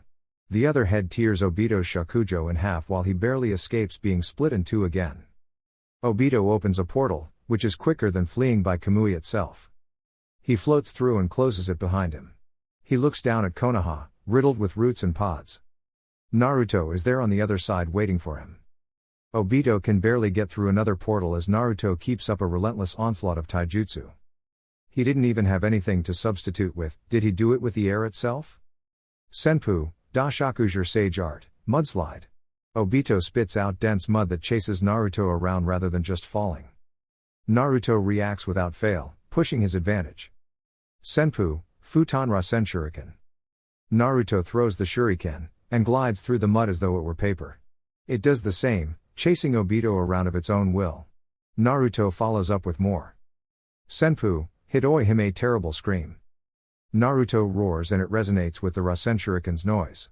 Horrid screeching echoes across the world. Obito covers his ears and surrounds himself in the truth-seeking orbs. And in an instant, an arm is speared through his heart. Naruto blurs into existence before him. No, Obito gasps, feeling all the Juubi's power drained from him. Yes. Naruto smirks. His hair stays white, even as he is drained completely. His skin returns to normal, but his Sharingan, for the first time, deactivates entirely. He can't move. It's over. Minato and Kushina look on in awe at their son as he floats down to them, holding Obito by the scruff of his neck. Empty eye sockets are what they see when they look at the former Juubi Jinchuriki. Naruto drops Obito at their feet. And proceeds to carve away repeatedly with his staff until there is nothing left of him, finally releasing all of his anger at once. There is no physical trace that Uchiha Obito's body ever even existed. Naruto had even chased down the severed right hand, just to make sure everything is gone. It's done. Naruto looks up at the moon. It's finally over. What now? What can we do? Minato looks hopefully at his son. Now? Why don't we catch up on what you missed since you were dead before I make my decision on what to do with this power? A decision? I need to make sure nothing like this happens again. I met the Rikudo while I was dead. He opened. Possibilities. Kushina bundles Naruto up in a hug. How about I start by telling you that I love you with every fiber of my entire being? That sounds nice. Do it again. The three share a final triumphant laugh. The sun had long since risen after they were finished. I guess it's time for us to go. Kushina assesses her glowing body, realizing that she's reached the closure she needed to pass on. Naruto, Minato drags him and Kushina into one last hug. I am so proud of you. You've saved the world and accomplished so much more than I ever could have dreamed. It's not just what you've achieved. Kushina melts into the hug. You're our son, and I hope that you know that no matter what has happened or will happen, we will always love you. Goodbye, To-san. Ka-san. I hope I can live up to what you say from here on out. They smile one more time, and they finally move to the Pure Land.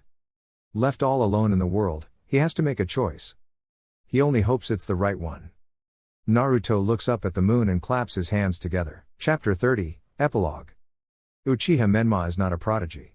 It is a fact he acknowledges and understands, because that's what everyone tells him, so it must be true.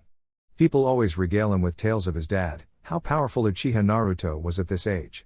That Oyaji had fought off an invasion when he was 13 and gone off to kill traitors that were too strong for even the god Hokage. Menma isn't like his prodigious big sister and brother. He struggles with shinobi arts, and sometimes it feels like the only people that care about that are the ones that are closest to him. Oyaji, Ka-chan, his sister Ichika and brother Habaki, Sasuke Oji-san, even Fujita-sensei. Everyone who points out his struggles to climb up the ladder are the ones who have the least to gain from him being strong. And sometimes it hurts. He has the unconditional love of his family, but it's as though those on the outside expect more of him than they do. So, he skulks to the training grounds where he knows Oyaji is slacking off, just to ask what to do, what the secret is to getting stronger. Oyaji looks his way. The way Menma understands it, his dad can feel someone a whole nation away. He's been told that he's very easy to sense but hasn't really gotten an explanation for it. Maybe some people don't know why? Menma. Oyaji smiles, his one visible eye sporting the Sharingan, shadowed by the angular hat on his head. Oyaji, what the hell do I do? Menma blurts out quickly. About? You crushin' on someone? He asks wryly. What? No. I want to get stronger. Dad leans back against the tree a bit with Menma still hovering over him. Stronger? You're plenty strong, Menma, don't be too hard on yourself. Fujita has been telling me about how well you're doing in your D ranks and teamwork. Of course sensei would say that, Oyaji. He looks up to you and he doesn't want to disappoint you, and I don't want to disappoint you either. Oyaji straightens, looking a bit confused. What's brought this on? You've never disappointed me. I see how hard you work and train, you've got clear goals, you operate very well in team environments, and you're my son who I love very much. Why would I ever be disappointed in you for your skills and character? You haven't been comparing yourself to your siblings, have you? They're like you and I'm not.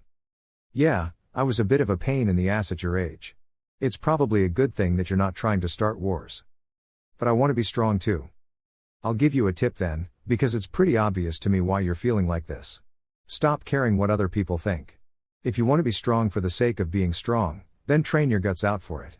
Don't do it for the sake of gossiping losers who don't have anything to gain from supporting or deriding you. The expectation that you're going to disappoint someone is only going to hold you back. I can't help it, Oyaji. Menma sulks. Everyone wants me to be like you and I want to be like you too. Naruto rests back again and sighs. How long has this been on your mind? You know that you can come to me anytime if you need help? I didn't want to bother you at work. PFFT, my job is easy. I've got a clone in the office right now doing all the boring stuff.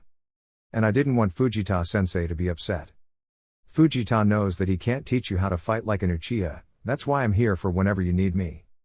Menma feels a thrum of warmth.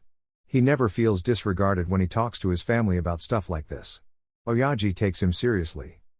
He won't be mad then? If I get you to train me instead? No, of course not.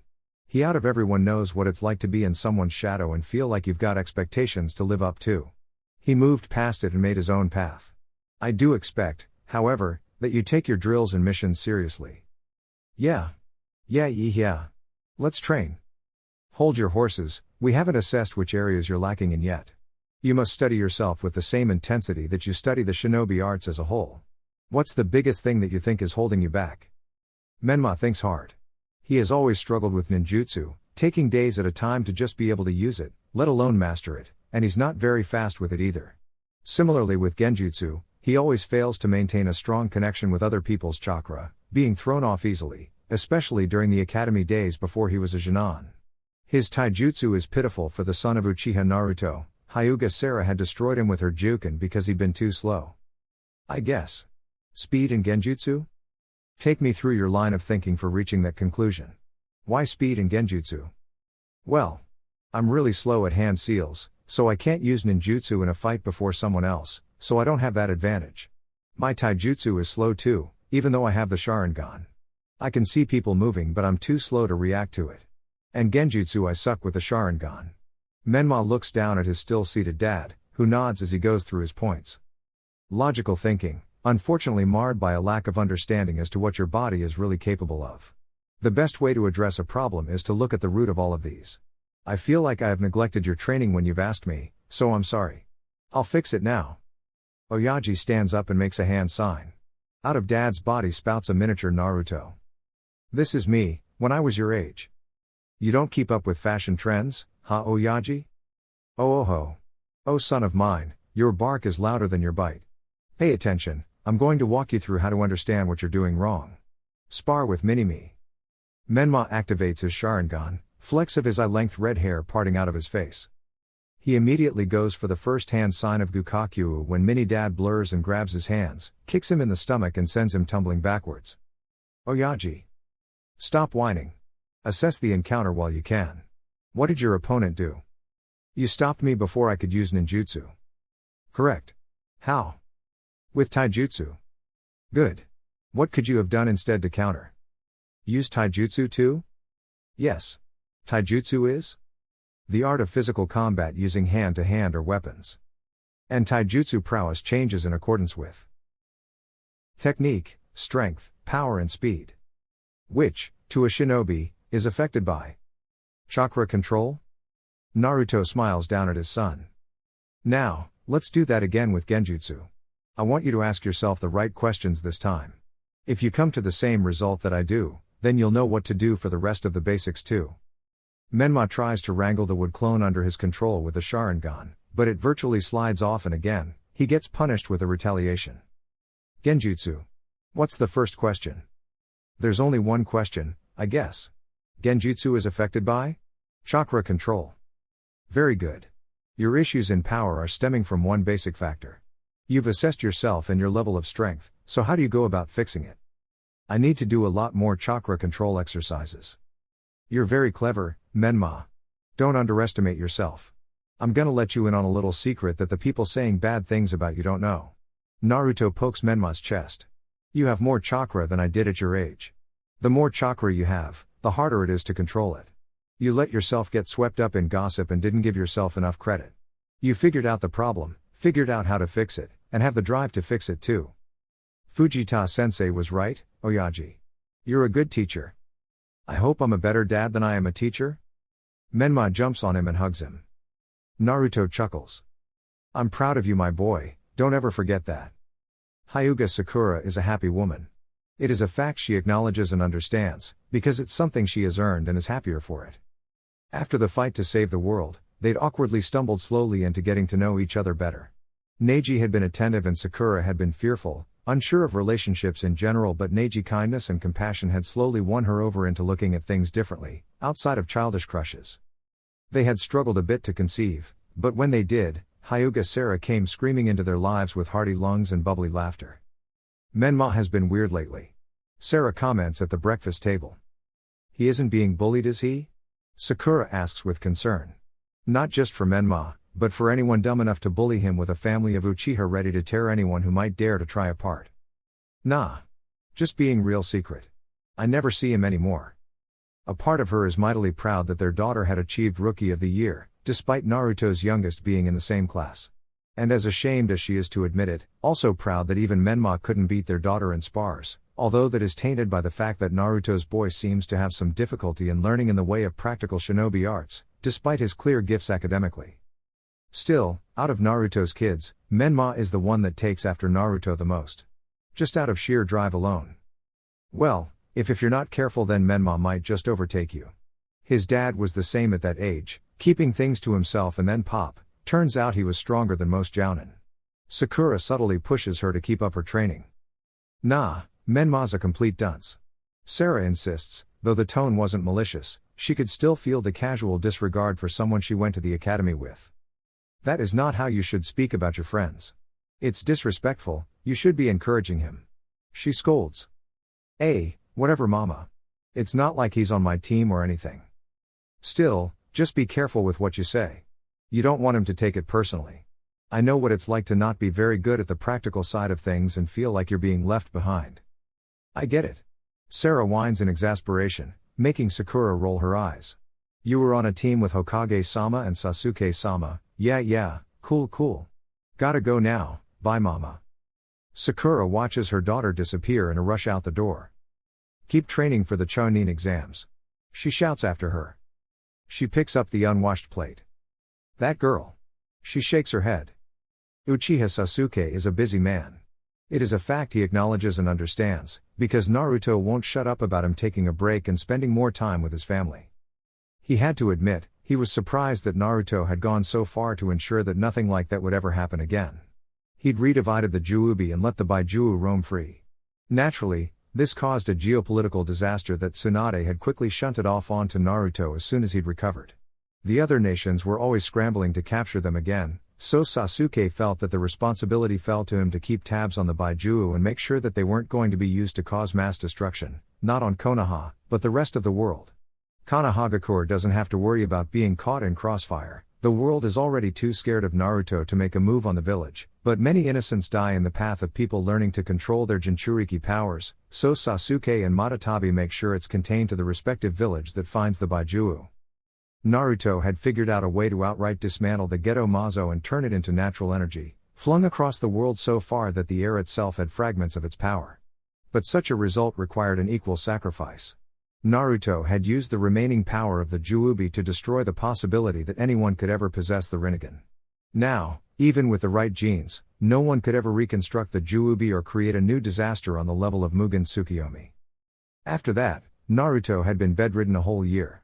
So he, Karen and Sakura, all closely guarded him and nursed him back to health when he was on the brink of death. It had been 2 years before Naruto could even walk on his own, and shortly after, Naruto and Karen had gotten married and had their firstborn, a daughter named Ichika, for which he became the proud uncle of.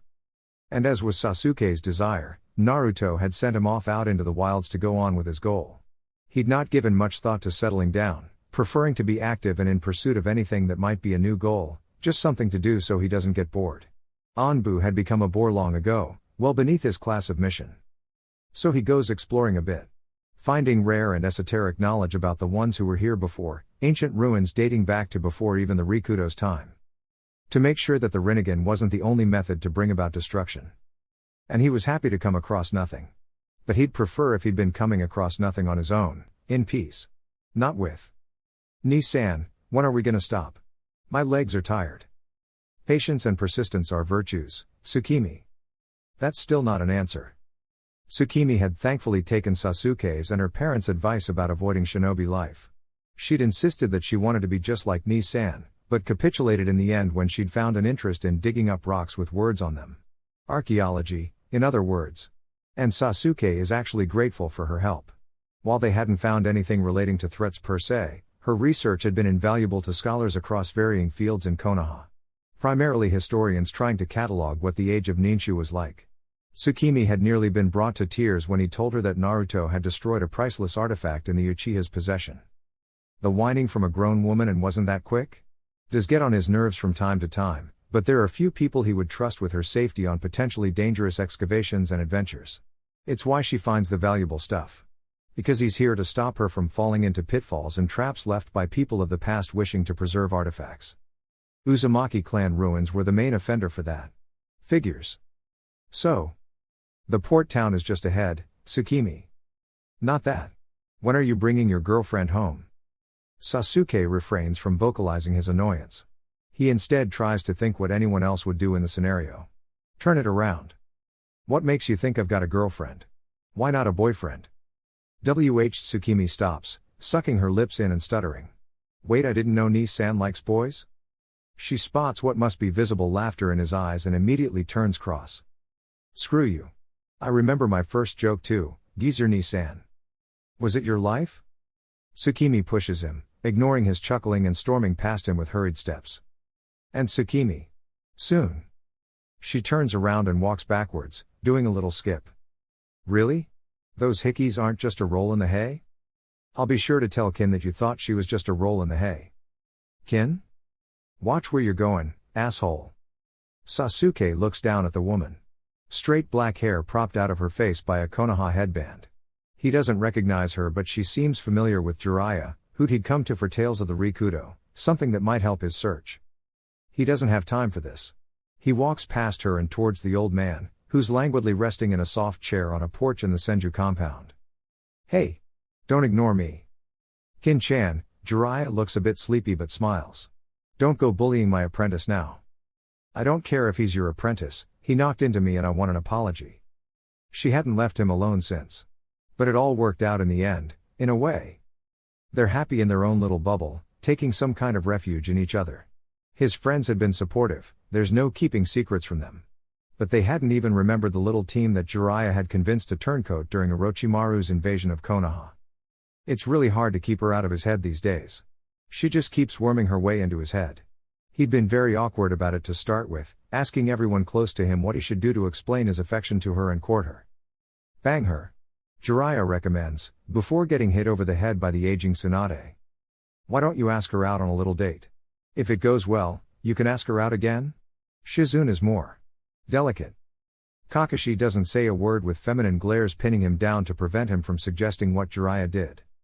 Bang her. Naruto has no such filter or fear.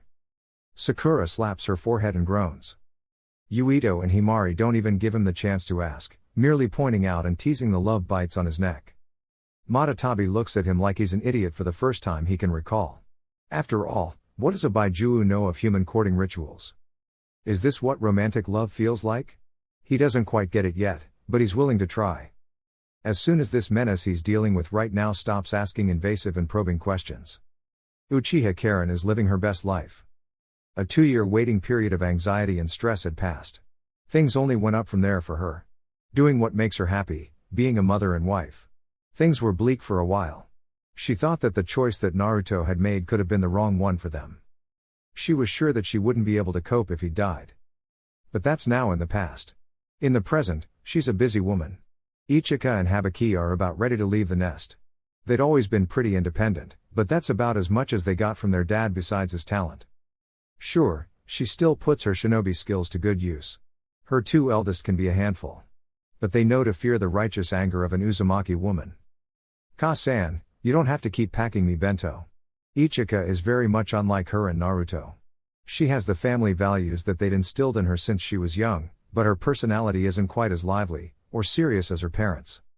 Her smooth black hair nearly reaches her ankles now. Dark gray eyes look down at her fondly. She's a bit taller than Karen herself.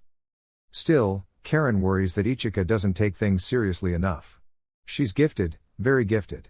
But she spends more time socializing than she does training. Networking can be a valuable tool for learning from different people, but ignoring your studies just because you pick things up quickly is a surefire way to get caught off guard. Maybe things are just too different now, but that shinobi instinct in her wants her kids to be a bit more ready for the dangerous world. There's always someone stronger. And it could be an enemy. If I don't pack it, then you're not going to eat. How are you going to cope when you move out, huh? Before Ichika can answer, thumping footsteps come down the stairs in a slow crawl. Habaki looks very much like his dad. A bit shorter, and with shorter and less wild hair. Dark circles under his eyes are not from training too hard. They're from spending all night up with his friends chasing skirts. I better not see some hussy up there again. Karen pins him down with a glare. Habaki has gotten good at barrier ninjutsu, just for the sake of hiding his escapades from her senses. Ka-san. He mumbles lazily. Eat, you've both got missions today. And take your bento with you or so help me. They both nod hastily, fearing her wrath. Bursting through the front door is their most recent spawn. Ka-chan. I need food. Please. Menma is direct, like his father. Tall like his father. So self-driven and disciplined, like his father, and inherited the exact same prankster mentality that his father has. It's almost like looking at a mirror image of Naruto at that age. Only with red hair, not black. And a little less self-assured due to his struggles with controlling his immense chakra reserves. Something has given him a bit of faith in himself in the past few weeks. Maybe Naruto has given him a few tips? Settle down, it's too early for noise. Habaki groans, taking nibbles of his breakfast. You can eat Habaki since he wants to eat like a hamster. Ichika suggests, getting a dirty look from Habaki. Good idea. Menma takes it seriously and goes to snatch the plate. Habaki lifts it above his head. The quickest he's moved since he woke up. Oi! Get your own. This is mine. You're not even eating it. Ka-chan. Come here, Menma. I'll make you something. Just be patient, okay? Karen offers gently. Okay, Menma gives Habaki the stink eye, who just looks back vacantly and boredly. I dunno why I can't have his though. It's not like it's gonna cure his crabs. Ichika stifles a laugh and Habaki narrows his eyes. Just sit down. Karen puts an end to it, or tries to. Menma just happily lets Ichika know all about his morning. She listens patiently as Menma explains that he's been training, but refuses to give away any detail as to how when he's prodded. Apparently, he's learned Naruto's infuriating evasiveness. You know you can come to us if you need help, don't you? Ichika is delicate, knowing it's a bit of a sore spot for Menma. That's okay. I got it figured out. I'm gonna be stronger than you too soon. As if. Habaki mumbles, just to tease if the glint in his eye is anything to go by. Menma's eyebrow raises and he gives an exaggerated frown, as if to say you really want to do this? Habaki returns it, but stops when an eerie expression crosses Menma's face. The boy wore a smile. One of nightmares. One of pure evil. And as soon as Karen places a bowl in front of the boy, he and the food vanish. To be replaced by a civilian girl half naked and braiding her hair. Karen recognizes the sheet covering the girl's body. It's from Habaki's bed. Ichika makes a quick act of disappearing as Karen draws a frying pan like it's a weapon of war. Senju Fujita is a patient man. It's the way Naruto-sensei taught him to be. It helps him in his goal of doing what Naruto did for him, giving children of Konoha the right tools to be ready for a dangerous world. He'd always wanted to be a sensei. He'd even been prepared for the inevitable difficulties. Some kids just need a bit more attention than the others. And if he does say so himself, he's pretty good sensei. But sometimes he doesn't feel adequate when he doesn't get the results that he expects of himself when teaching. He brings this up to his girlfriend when he's feeling a little down. Don't stress so much. Minako says over a mouthful of dengo. It's not as though kids like Menma don't have more than one teacher. I mean, look at Naruto Niazan. He learned from everyone he could, his Gigi, my dad, Jiraiya-sama. He even learned from his enemies if you count the Sharingan teaching him. I dunno, I mean, Naruto-sensei trusted me enough to teach Menma. I don't want to let him down. Otosan probably felt the same. Minako says nostalgically. Honestly, Naruto Niazan was a force when he wanted to know something. But just be proud that he's taking initiative. People learn in different ways. Menma's just like his dad. He picks up on things, even when he doesn't want to. It could just be a single word that you won't say to him that he'll use as a clue to help himself. And besides, Menma isn't your only student. Don't go neglecting the other two. I'm not, I just hope that Menma would bring it up to me so I could do something about it. Minako doesn't dismiss him, but doesn't really help either. And I kind of hoped he'd be ready for the Chunin exams coming up soon. I know he'd been feeling a bit in the shadows of his siblings.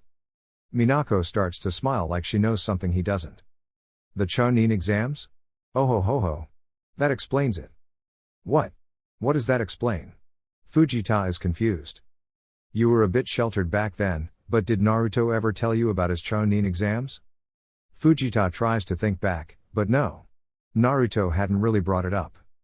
Ni-san's Chunin exams were when he revealed that he had the Sharingan. That's so cute. Menma just wants to surprise you with something. That's it? Fujita is disbelieving. I've been stressing just because Menma wants to do something big like his dad? I dunno. Minako states with inappropriate cheer, making his face fall flat. Before he can respond, they're interrupted by a few guests of esteem. Fujita stands up to make room. Kakashi-san. Shizune-san. Jiraiya-sama, Tsunade-ba-sama. Fujita dips his head politely. Ma, Fujita-kun. No need for that. Kakashi waves it off. Come here, knucklehead. Tsunade pulls Fujita into a hug. This is where you were hiding? Shizune asks her daughter. Not hiding, more like listening to Fujita complain about Menma not liking him anymore. Fujita splutters. Menma-chan, huh? Jiraiya gets whimsical. That brat actually. Hush, Jiraiya. Tsunade wags her finger at him. You know something? Fujita asks. Nah, I'm just reminiscing. I've seen him running around the village like a madman. Boy can't keep still, always has something on his mind. Menma-chan is just like his papa Minako-ku's. The harassment being one thing he has in common. Tsunade reveals. Honestly. He's been at our compound nearly once a week to try and harass our son into telling him about the Makuten. The Makuten? I think I would have noticed if Memna had visited. The fact that you didn't means that either you're not paying enough attention or he's advancing very quickly all of a sudden. Although knowing him, he's just figuring out his dad's weaknesses to ambush him. Shizune puts a stop to all the shinobi talk. Are we interrupting? What? Oh, no Shizune-san. I was just taking a quick break before I find all of my students for our first C rank. Well, you must be quite confident in those munchkins if you think they're ready for that. I am. Fujita states firmly. Despite his team having its share of problems like any other, he doesn't doubt that they're ready. Well, good luck Fujita-kun. Shizune bids him farewell with a kind smile. Have a safe day, Shizune-san. Everyone. Fujita dips his head respectfully again, before making a quick turn to kiss Minako and vanishing. Bye, Minako whispers to the air fondly. Hoshigaki Kisame giggles at the freaked out looks he gets from the Jinan squad. He. I've seen those eyes before. You must be Naruto's boy. The little redhead looks surprised. Kisame-sama. The team sensei isn't afraid, but in awe. Aw shucks, if I'd known I'd have guests, I would have prepared some beds.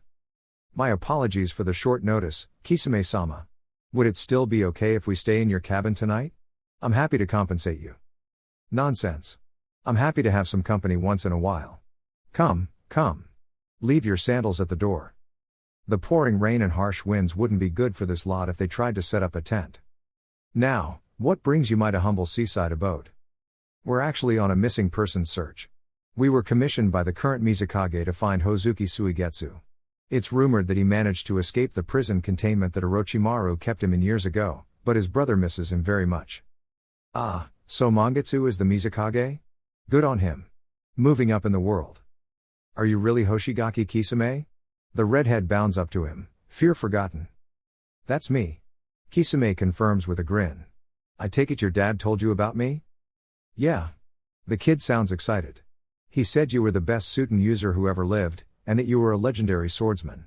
And that you fought at his side and saved the world with him. Bahaha. Naruto-san gives me too much credit. Kisame laughs it off modestly. I'm afraid you won't see anything like that from me anymore. My old bones are much too dusty to fight. Still, you're so cool. The redhead's excitement seems to put the other Jinan at ease. Kisame reflects on his life after the final battle. He'd decided it would be best to find somewhere to retire. He was tired after all of that. Tired of the lies and lifestyle of shinobi.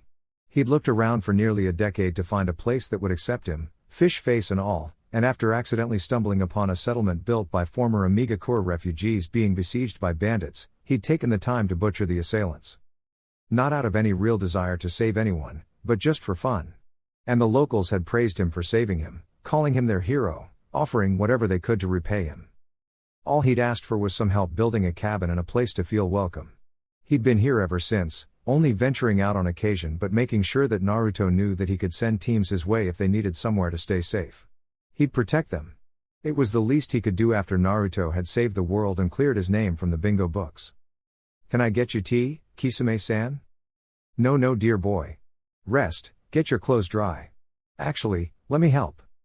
Kisame pulls all the moisture from their clothing and flicks it down the sink. To little redhead's absolute amazement. You just pulled moisture. He gawps. It's a good trick if you need water. It's important to stay hydrated in the field. Alright Menma, let's let Kisame-san have some peace. Menma. A funny name for Naruto's son. Later that night, Kisame is sitting out in the rain and enjoying it on his skin. The kid comes out to see him. Hi. Sorry to disturb you. Not to worry young man, I enjoy the company. Got something on your mind? I couldn't sleep.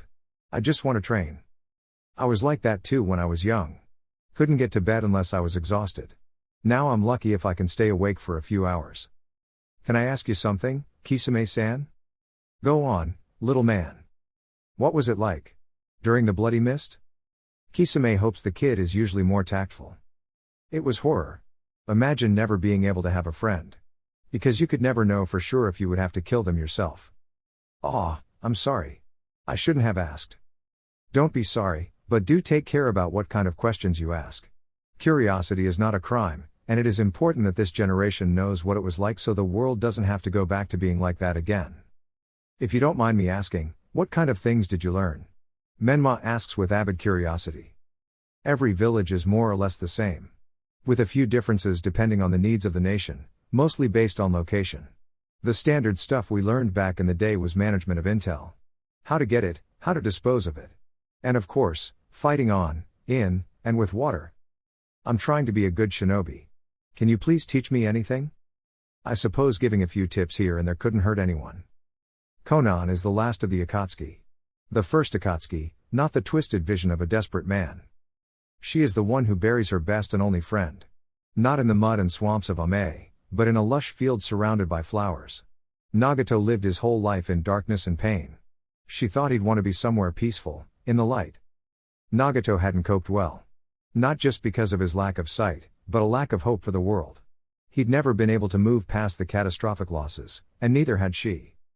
But Nagato just sort of gave up. Lost the will to live. He'd gone in his sleep. She hates herself for being a little relieved. She misses him every day, prays to every god, that his soul may find rest. But Nagato's death had been a weight off her shoulders. And now? She lives simply, with no one the wiser that she even really exists. Konan feels a shift in the wind behind her. Checking on me? Konan rasps, unused to using her voice. Yes. And paying our respects. Naruto says, voice low. Karen is at his side, having teleported them nearby. She really should find those pesky markings and get rid of them so she doesn't have to see these people again. The last thing Nagato would have wanted is the respect of someone who tore down his dream. Neither Naruto nor Karen say anything. Konan frets over the details of her origami on Nagato's grave. Wanting it just right again. She knows that they don't really care about Nagato. They probably just feel responsible for her in some twisted way, as Nagato's only real friend. And Nagato had tried to find another way to bring peace, he just didn't have the experience with the way normal people worked. And he was apparently an Uzumaki. There was probably some kind of clan obligation that Naruto felt he had to make sure she's alright. It was Naruto's grandfather that had started this mess. It could be that too. Just do as you will and leave. Konan states, not looking back at them. Karen drops a bag of supplies, and they both take off. Konan's lips wobble. The annual Chunin exams have finally arrived. Naruto had been impressed by Menma's performance so far. His team had completely blitzed the first two exams. His youngest is quite sneaky, even the proctors had failed to examine how he'd stolen the exam answers. And then he'd come out unharmed from the forest of death, with a record time even. Thanks for sending out that team, Naruto Dono. Mangetsu slouches in his designated chair to observe his village's Jinan participate in the newly built stadium. My brother is back in the village. Can't remember shit, but at least I know he's safe. It was no trouble. A good learning experience for that team, I'm sure. I'm not late, am I? Kurotsuchi enters the viewing platform. I stopped at the ramen joint in the city center, man. Ichiraku's has been the best in Konoha since before I was born. I'm not surprised it took you a while to get here. No Reikage or Kazekage, I see. Mangetsu looks around. Their teams didn't make it through the second stage. Naruto replies honestly, having a sneaking suspicion as to who is responsible for that particular mess. Excited? Kid number 3 coming in for his Chunin vest. Kurotsuchi takes off her hat and places it on the stand next to her seat. If he's ready to be Chunin, then he will get a Chunin vest. He will not be getting preferential treatment, just like his siblings didn't. The wait is so boring. Attention! The first match between Uchiha Menma and Hyuga Sarah will begin shortly. Naruto pays close attention. Go Sarah! He hears Sakura scream from the crowd. This is it. Menma is slightly nervous in front of the crowd, but he's been working too hard to worry about them right now. He doesn't let it show on the outside. Ready to get your ass kicked again? Menma doesn't look at her. He must remain focused. But also hydrated. He takes a sip of the small flask in his pouch. His hair is kept back in a spiky, low ponytail, with a few loose bangs over his forehead protector. The proctor evacuates the Jinan besides Menma and Sarah. Cat got your tongue? Sarah grins. Menma stares her down. You won't put a scratch on me. I'm above your level now. Several oohs echo from the stands. Sarah narrows her eyes. Menma activates the Sharingan. Uchiha Menma vs Hyuga Sarah. Hajime. Sarah gets low into her Juken form as she sprints forward. Formidable speed for a Genin. Menma predicts it however. She has tried this before, successfully. He drops low as well, using his longer limbs to block her strike from the inside of her wrist, pushing it outward and following up with a knee to her chin. She tumbles back and lands in a crouch, Byakugan wide open with shock. Ha! Naruto smiles. That looks like one of Fujida's moves. Looks like my boy has gotten much better with the Sharingan. Don't sound too proud, Hokage. Mangetsu grins. Sarah glares. But she picks up details she'd missed before. Menma's chakra is so calm and controlled, not wild like before. She isn't like the Hyuga of old days. She can adapt. With a jab into the earth, she flips her palm upward and lifts a slab of Doton up vertically, pushing it with her chakra forward to force him to weave around, where she can shut off his tenketsu. The giant brick slides forward and she goes to pincer him around the side she'd left more room to escape from. Haki Kushu. She slaps the air, sending a gust to make him get even closer to seal the deal. Just as she's about to wipe that superior look off his face, the slab swaps with the kunai that he'd already had pointed at her. Her Juken strike leaves a crack in it, but effectively shields him completely from harm. She gets frustrated. Menma has never lasted this long against her before. He sucks at elemental ninjutsu, I'll give him a taste. Sarah cartwheels back nimbly. The showy display is punished with a kick in the head just as she's about to right herself. You might as well stop now. Menma suggests boredly, making her prick up like an angry kitten. Don't get ahead of yourself. She snarls. Oh dear. Sakura sighs. He's controlling the whole fight. Neji had hoped to curtail Sarah's attitude and temper. They've been too easy on her. They see that she pauses for a moment though. So far, Menma had only been reactionary. Maybe he's relying too much on the Sharingan? He starts to weave a hand sign. Snake? What could he do with one snake sign? Menma stops himself from grinning. It feels good to be winning. Given up? Or do I have to put more effort in? Menma taunts. Go on then. Give me your best shot. Menma tried to tell her. He puts his hands in a single seal. Thank you Oyaji and Atama. Mukuten, Menma announces loudly. Daizoju Great Spear Tree. The ground shakes beneath them, and a massive tree erupts from where Sarah is standing. She flips between the branches in panic as it increases in size rapidly. More trees begin to sprout up and she does her best to weave around them with all her flexibility to land safely on the ground. You're very nimble, Sarah. Menma compliments loosely. She does not look happy with him. That does it. She shouts angrily, putting her hands in a tiger seal. Blue seal patterns melt out from her forehead, becoming more intricate and starting to glow lightly. The strength of 100 seal. Menma identifies out loud. If I get hit by you now, I'd probably get hurt pretty bad. Shame that's not going to happen. I don't have to hit you. Sarah roars, and with straightened fingers, jabs the ground so hard that the arena surface splits into two even and clean-cut pieces that collapse and leave Menma sinking into the crack. Exactly where he'd be an easy target. Menma doesn't even attempt to move. But the Sharingan in his right eye changes. Sarah doesn't care if it's a trick or not. Using all her control, she speeds through the arena with a sharp jab straight at Menma's forehead. The entire stadium is stunned into silence when Sarah doesn't make contact, but instead slips straight through him as though he were a ghost. That's... Naruto is speechless.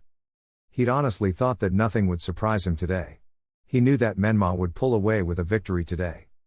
But with that? And be the only one of his kids to inherit his Mukuten? Good grief. His son is going to be more of a menace than he is. A few days later, the news spreads across the village like wildfire. Naruto smiles proudly at his son. By a near unanimous vote, Menma had earned himself a step above Chunin. The same rank of Jounin that his brother and sister have. Menma whoops loudly with a huge smile. Naruto can say he didn't expect his life to turn out this well.